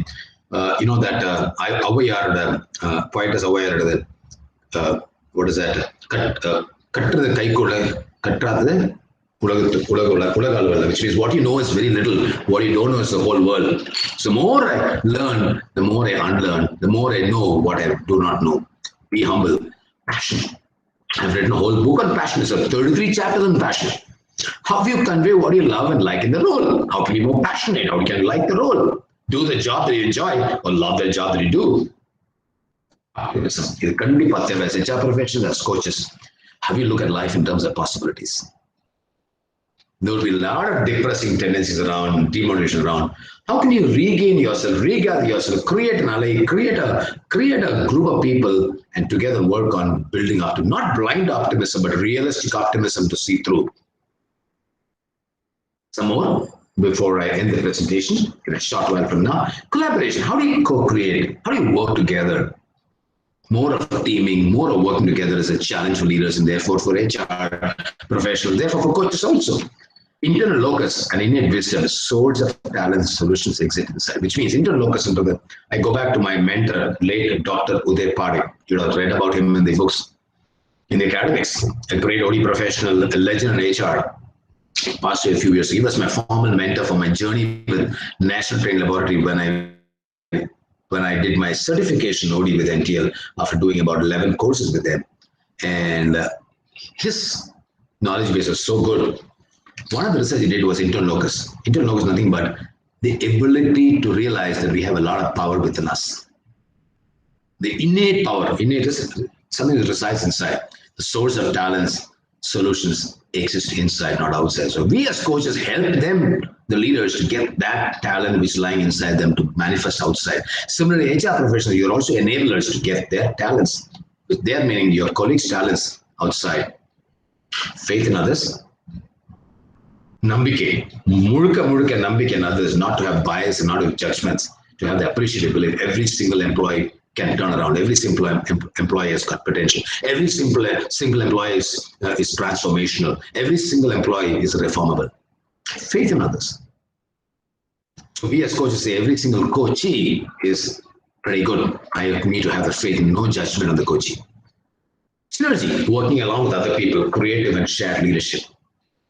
As HR professionals and we as coaches, we need to bring in that more and more in the leadership. Balance, deliberation, decisiveness. Deliberation is thinking. Decisiveness is acting. Thinking it over and then pulling the trigger. Trigger into the, don't take it literally. It's about the decision making that I'm talking about. When I take a decision, when do I take it? Not to think too much. Without thinking, if I do, it is doing things in haste. So I need to think and do what I need to do. Well, one of my favorites in the sporting field, he stopped playing in 2013, played a few matches in IPL thereafter, but formally he retired in 2013 international scenario. I just keep it simple. Watch the ball and play it on merit. At least with me, the match starts much earlier than the actual match. Believe me, my dear friends who are students in second and first year, I do a lot of reading and reflection on coaching before getting into any coaching session. Yesterday, I had a coaching session 3 to 5. I went through all the documents the person submitted, learning takeaways, what I've gone through for 1 hour before the coaching. So my match in coaching starts 1 hour before the actual coaching session. Like Sachin Tendulkar, the match starts much earlier. He used to say, play shadow batting in the rooms. Sachin is known for that, even in the early years. Ravi Sastry was a roommate long back. He talked about that too. Well, look at here. Dalai Lama. In order to carry a positive vision or positive action, we must develop positive vision. So the vision is a dream. Once we have the dream, the positive actions flow. Another favorite of mine, Roger Federer. When you do something best in life, you don't really want to give that up. And that for me is tennis. He's stuck at 20 Grand Slams, but my word is what a great ageless wonder he is. He went through a surgery last year. He lost the last Grand Slam which he played in Australia to Djokovic. And he's up there. Nadal has caught up with him on 20 Grand Slams. And Djokovic is 16. They would overtake him, but so what? But I don't want him to overtake him. But Nadal has got an immediate chance to overtake in the French Open shortly because the clay court is pretty, having won 13 majors in French Open. So what does he say? Something best in life, you don't need to give that up. For me, it's a God-given opportunity. In the pandemic, I'm able to do coaching for senior leaders. Really God-given opportunity. Training went for a toss, the physical training. I don't believe in webinar training 1.5 hours because that's too short to really get that change going. I can give a lecture like what I'm doing now in a way, but I can't really train people on webinars. But I love coaching and I'm thankful to God, blessed to the universe to really do what I'm looking best. So with my training facilitation OD work that I did, that experience really helping me to do the coaching. Martin Luther King, one of my favorites again. I have a dream, that was a speech long ago. Faith is taking the first step even when you don't see the whole staircase. What a powerful statement that is. Faith is taking the first step even when you don't see the whole staircase.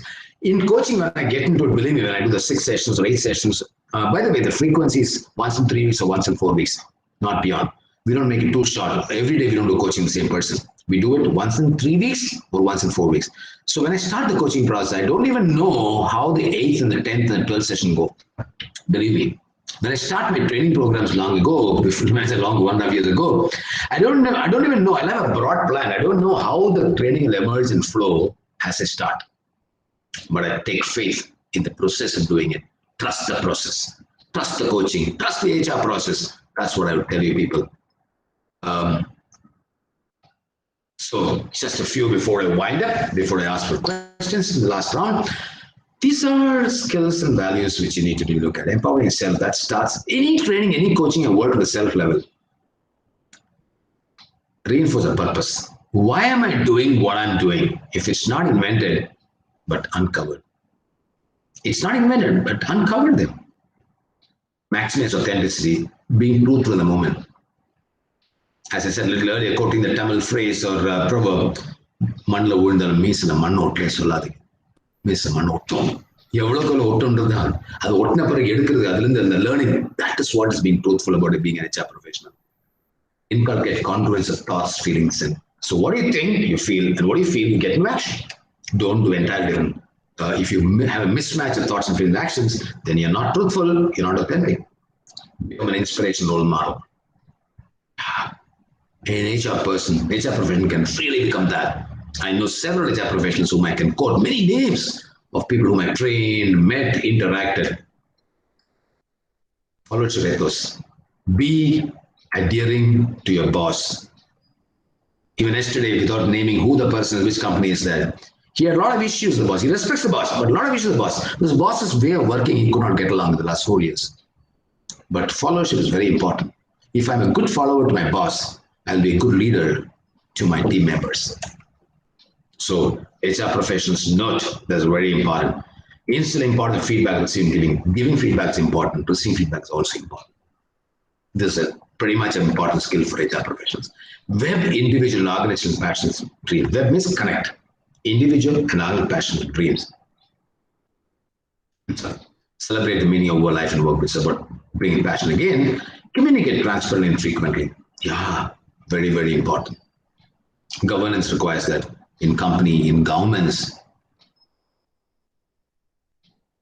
About an appreciative culture. Look for what is good available around you. Look at the blessings. Look at how you can promote, procreate, generate generously the appreciative aspects in other people and other teams. Breathe optimism I talked about earlier too. Engage colleagues' understanding and sensitivity, which is compassion, consideration, empathy. unleash, which is bring out the dormant potential of self and those led. Greatest ability of leaders and HR professionals is also about not just bringing your potential out, but bring the potential of others out. Coaches, we do that. Affirm solution that lie within oneself. Affirm is validate. What is available within me? Think, discover, reflect, bring it out. So I just wanted to leave you with this slide, and then, my company's name is Coremine. It is actually capital letters, two words. It seems odd, but there's an acronym. It's an acronym. Core is CO is corporate, renaissance is R, employees is E. So corporate renaissance of employees. Mind is maximization of individual needs and desires.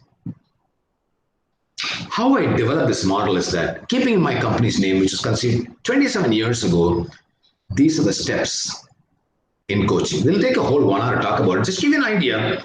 We contract with the client as to what coaching could be and how long it'll run. We share the objectives, as somebody asked me in the beginning itself. We share the objectives and clarify. I told Karthikeyan also a little earlier. We share expectations. We don't have subject matter expertise. We establish rapport by chemistry building sessions. When I say chemistry building, initially have a meet with the coaches.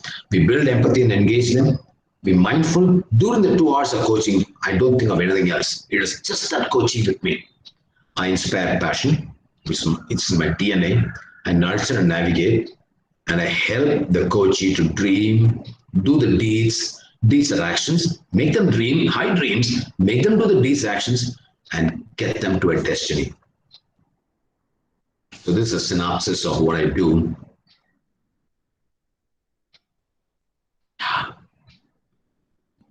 It's again and again getting repeated. Looking at the coach's mirrors, we give them the feelings. Repeated meaning the authenticity, as I said in the beginning itself. Need to connect with the client. It's again compassion. Without challenge, we challenge the clients, the coaches, complacently remaining in the status quo.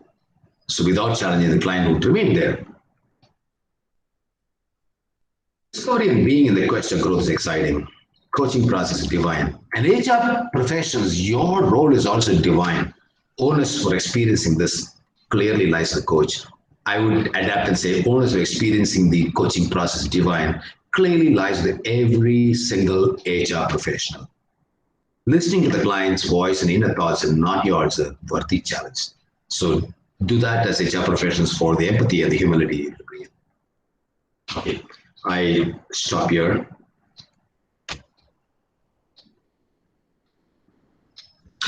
Okay. I would leave this as an open forum to talk about my presentation areas or talk about anything else that you wish to. So I'm going to stop the presentation now and see as many of you on the screen.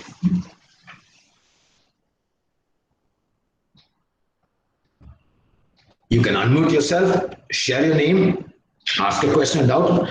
Not necessarily only in coaching, the subject I talked about, also anything else which pertains to HR or whatever I can. I can't promise you all answers, but I can attempt to do what I can do best.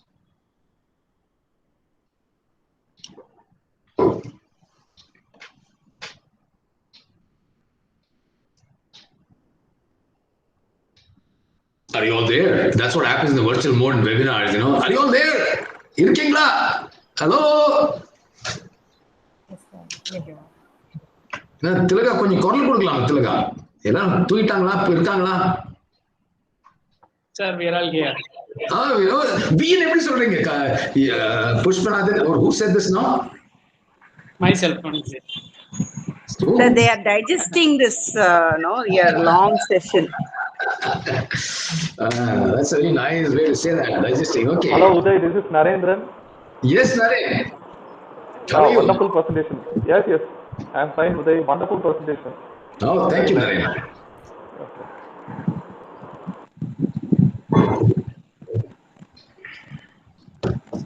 Any reflections, students, please?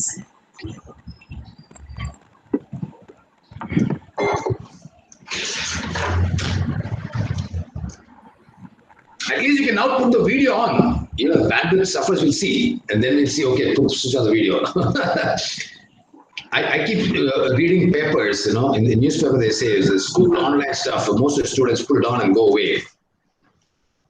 And very few remain there. Yeah, questions, reflections, thoughts, suggestions, ideas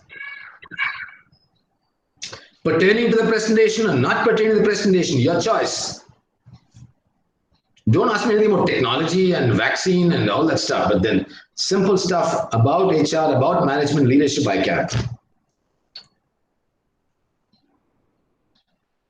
Don't ask me a question, when will the pandemic end? I will say the pandemic has to end as early as possible, ASAP. Okay, go ahead. I'm just doing a banter just to get that humor going and lightness coming in. Sir, I have a question. Sure. So as a coach, what methods or techniques would you suggest if the coachee is very associated with the problem?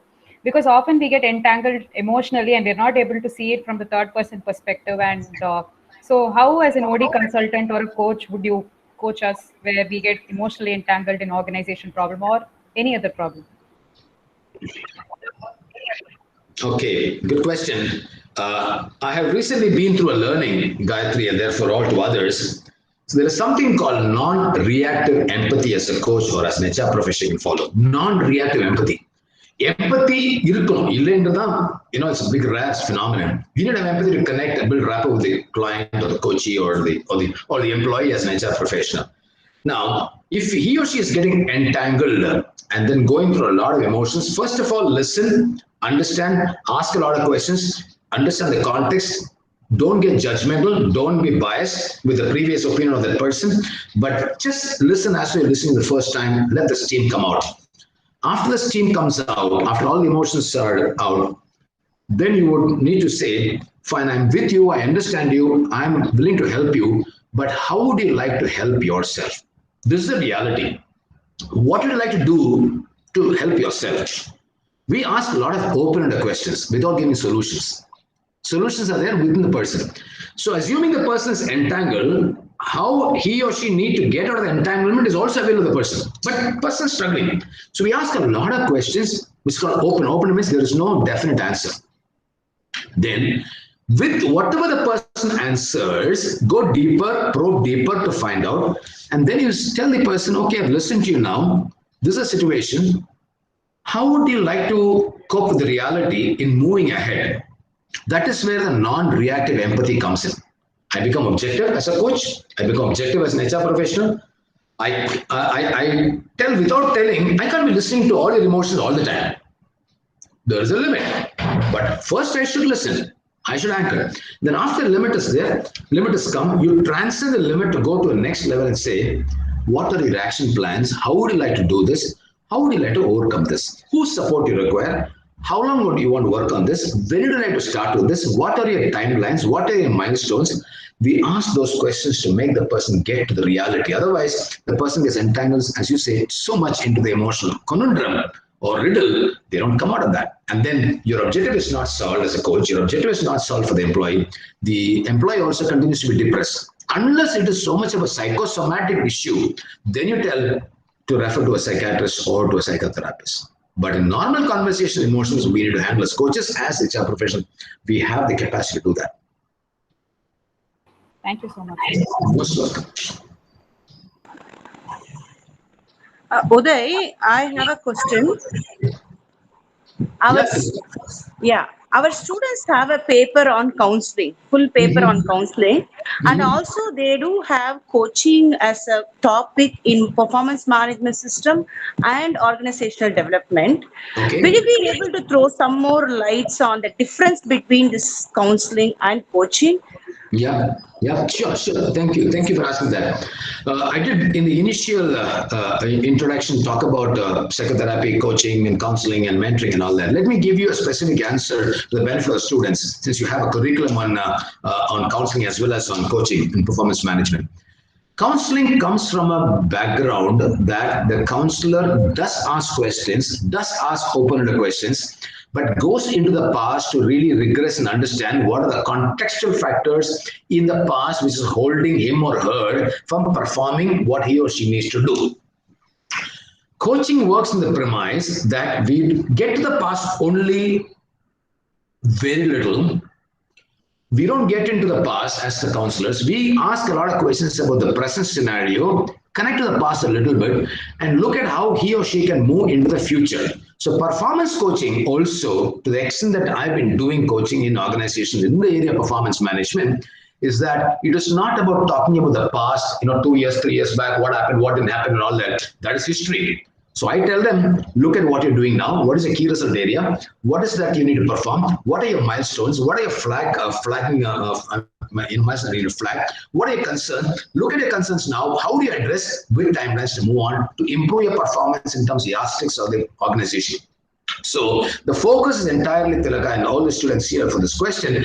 In coaching, it's about the current to the future. Counseling works a lot of the past into the present and to the future. That's a major difference. Second is counseling gives a lot of, there's scope for giving advices also, apart from asking questions. But in coaching, the scope for giving advices is nil.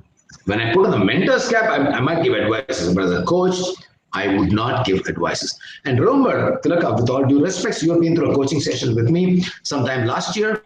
And if you remember that session at that time also, which we had for 1.5 hours, one-on-one with you, you would remember that I did not give you solutions at all.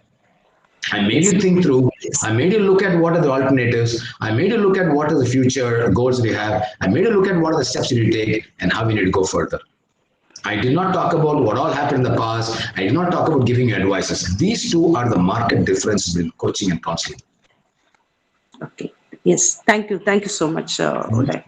My pleasure. My pleasure. Yes, sir.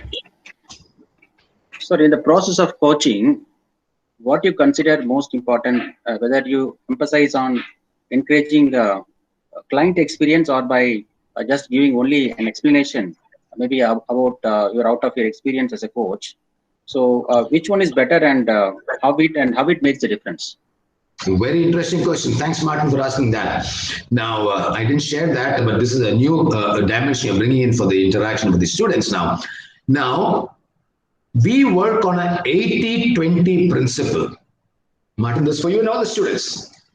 The principle is that 80% of the time, the coach is allowed to talk and share and express dreams and concerns and work through solutions. 20% time is only with the coach. Okay? In the 20%, we don't give solutions. We only listen. We are only empathetic. We are authentic. We keep the aspects confidential. We ask a lot of questions for the person to move from point A to point B. Point A is the present situation. Point B is where he or she need to go.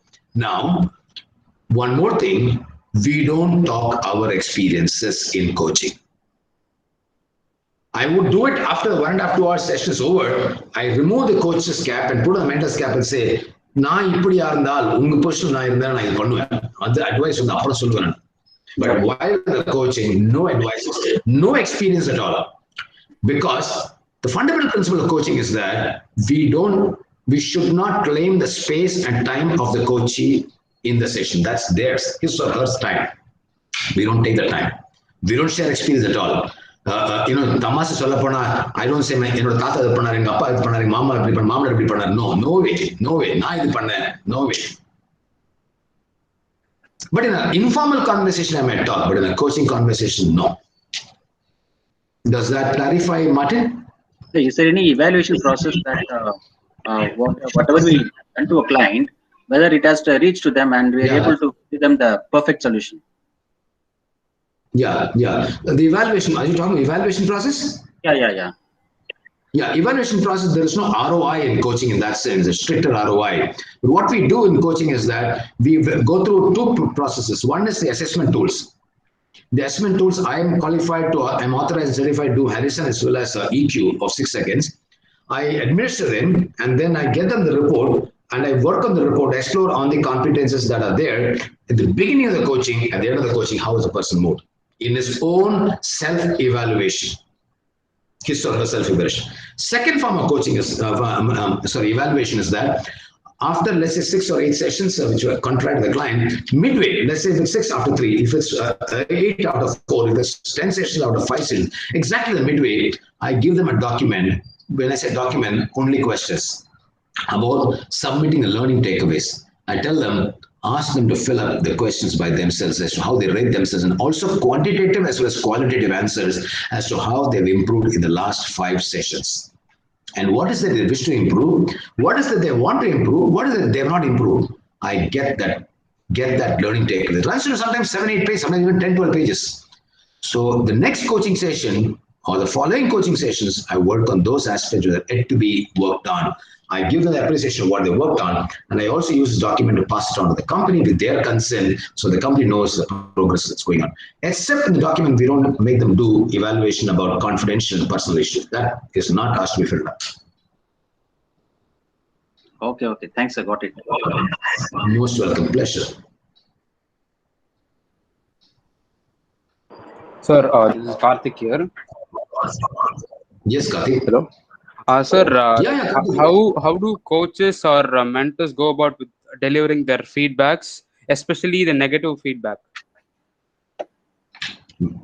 Very powerful question. Yesterday I had this session fresh from the oven, let me tell you. We collect the feedback from the corporate head HR, the business head. Now, we have initial contracting session, then we do a midway review session. We collect the feedback because I'm not working with the coachee, day-to-day basis. I'm not there. I meet him or her only once in 3 weeks, or once in 4 weeks, or once in a month. So I collect the data and look at how I give it to them. I collect both appreciative as well as constructive. Not only the CEO, the head of the company, and the head HR, sometimes the head HR themselves are coaches for me. Not only them, I also do what is called the 360-degree survey feedback, which means I meet the bosses, I meet the peers, I meet the team members on a sample basis. Recently, I did 6 meetings with 2 peers and 4 team members. The boss anyway covered my conversation separately. I sat with them 1 hour. I had a set of questions which I prepared for every single individual, whether a peer or a reportee. I sat for 1 hour. I asked them questions about this coachee whom I'm coaching, and then share that feedback in the next coaching session in a Word document, fair and true and absolutely transparent. I tell them this is not my voice, this comes from so and so. I don't put names there. They can guess the names, but I don't put names. I share the constructive feedback after I share the appreciative feedback. Appreciative feedback is what they're doing very well. And then open their minds, make them more receptive, and share, this is what they talked about you. How would you like to respond? How would you like to change? How would you like to cope with that? How would you like to bring that change in application action? That's how I do it. Very sensitive, very delicate, but very important. Yes, sir. Thank you, sir. Pleasure. Uday, I have a question, Uday. This is Narendra. Yes, Narendra. Yeah, Narendra. Yes. Uday, actually, whether it is counseling or coaching, one thing which I feel very important is this attitude of active listening. And myself and Professor Tilaka, we have been to many of your sessions. And when people come up to you with various doubts with regard to their personal or professional development, I have seen that you first actively listen to that particular person's issues or whatever thing, and later on, after listening to them, you pose with them very intriguing or insightful questions. Then it makes the person to actually relive those moments, and then the person is able to find out a solution for himself. So I want to know how to cultivate this attitude of active listening.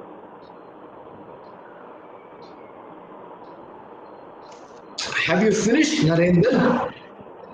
Yes, sir. This is one technique of listening itself. I wanted you to stop and confirm saying that you stopped. That's one. Okay.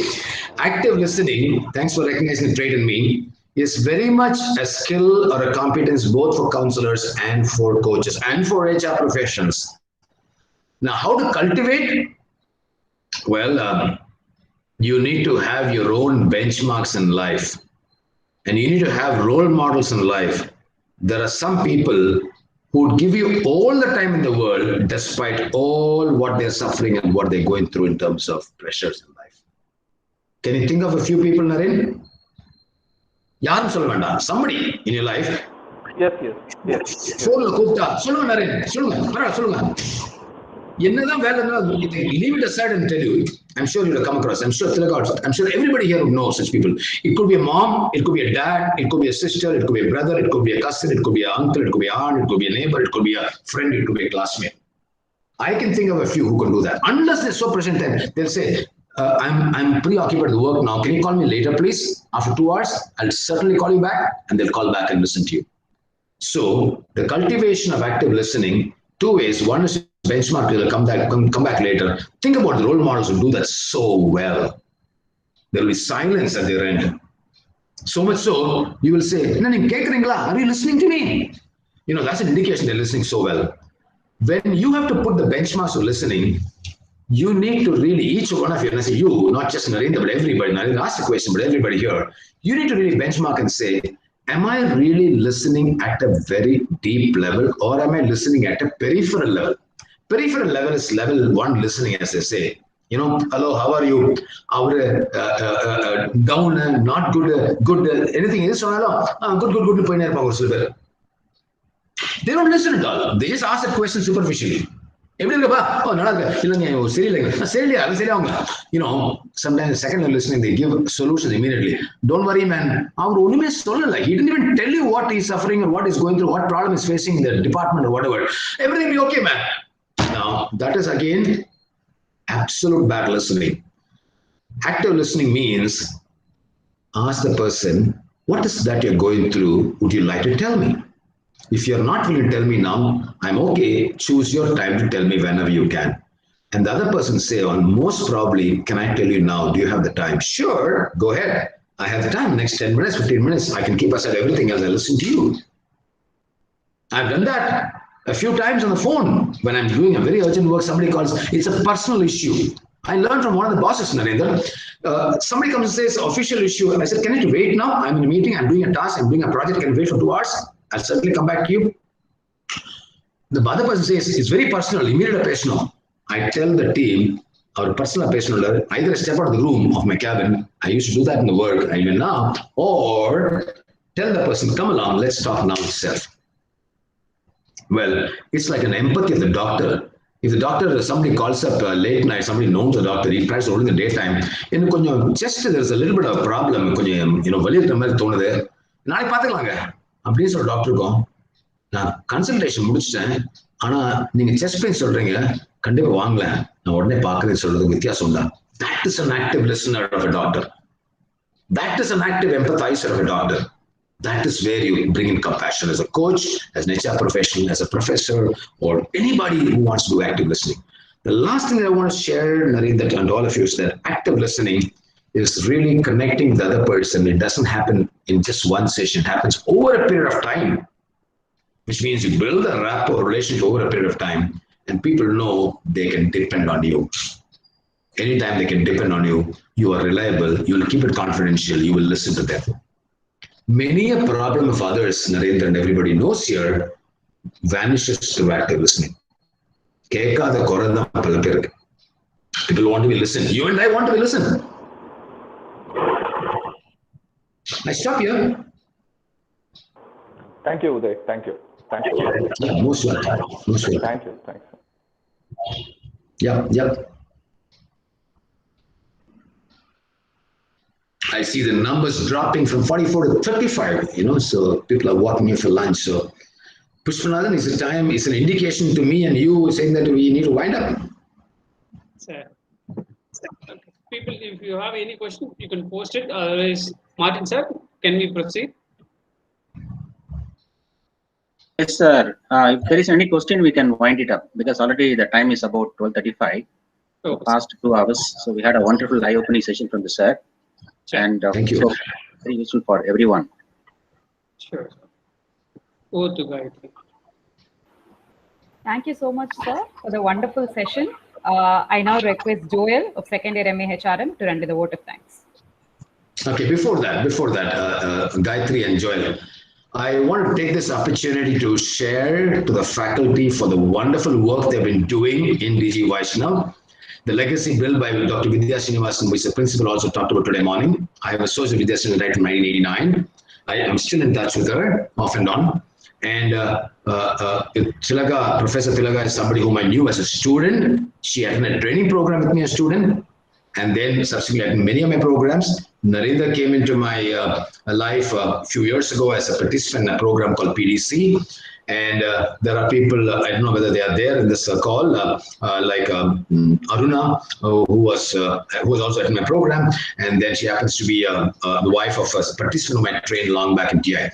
All the faculty have done a great, immaculate job in DG Vaishnav for MA Social Work and now MA HRM courses. They deserve a great kudo and a great set of applause for really shaping the wonderful industrial leaders who are doing exceedingly well. Okay, so my first kudos to them. Second, I want to tell the students of second year, saying that you are on the threshold of walking into the organizations. God be with you for those who have not been placed to ensure the placement happens. I know it's very difficult. We are into May now, but I'm sure with all my prayers and collective prayers of all of you and your families and well-wishers, you would get your placement so soon and walk into the industry and the organization you're going to be picked up.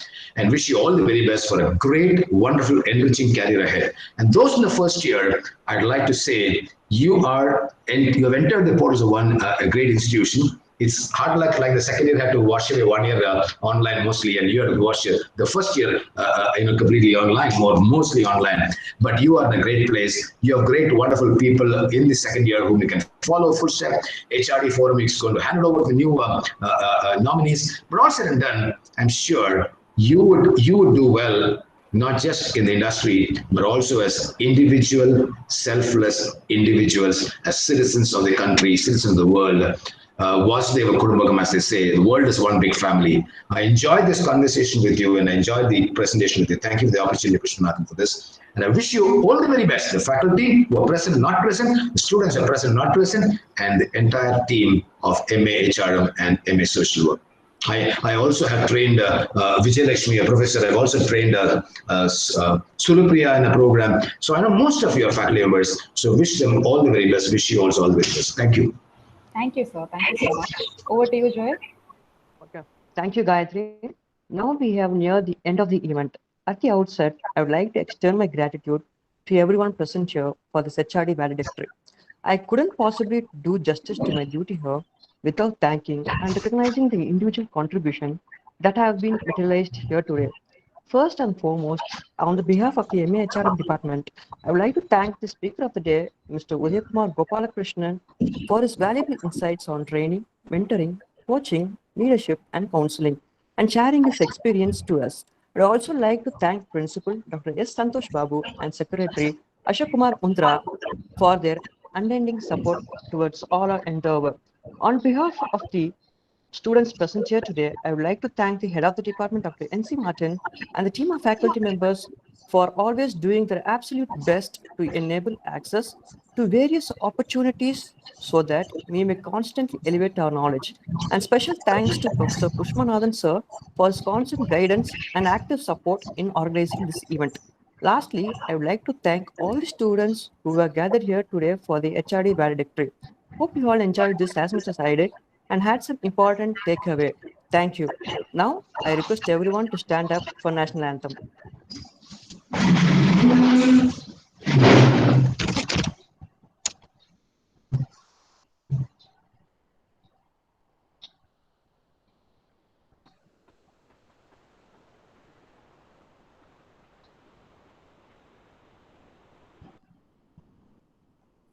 जनगण मन अधिनायक जय हे भारत भाग्य विधाता पंजाब सिंध गुजरात मराठा द्राविड उत्कल बंगा विंध्य हिमाचल यमुना गंगा उज्जल जलधि तरंगा तव शुभ नामे जागे तव शुभ आशीष मांगे गाहे तव जय गाथा जन गण मंगलदायक जय हे भारत भाग्य विधाता जय हे जय हे जय हे जय जय जय जय हे. Thank you. Thank you, sir. Thank you very much. I bow and wish you all the very best and pray for the well-being of you and your families and the world around. Thank you so much once again. Thank you so much. Thank you so much. Thank you, sir. Yeah, most welcome. Most welcome. Thank you, sir. Thank you very much. Yeah. Thank you, Uday. Thank you. Most welcome. Most welcome. Thank you. Enjoy being with you all. Thank you, sir. Thank you, Uday. Yeah, most welcome. Thank you, sir. Thank you, sir. Thank you, sir. Thank you, sir. Yeah, most welcome. Bye-bye. Take care. I'm logging off.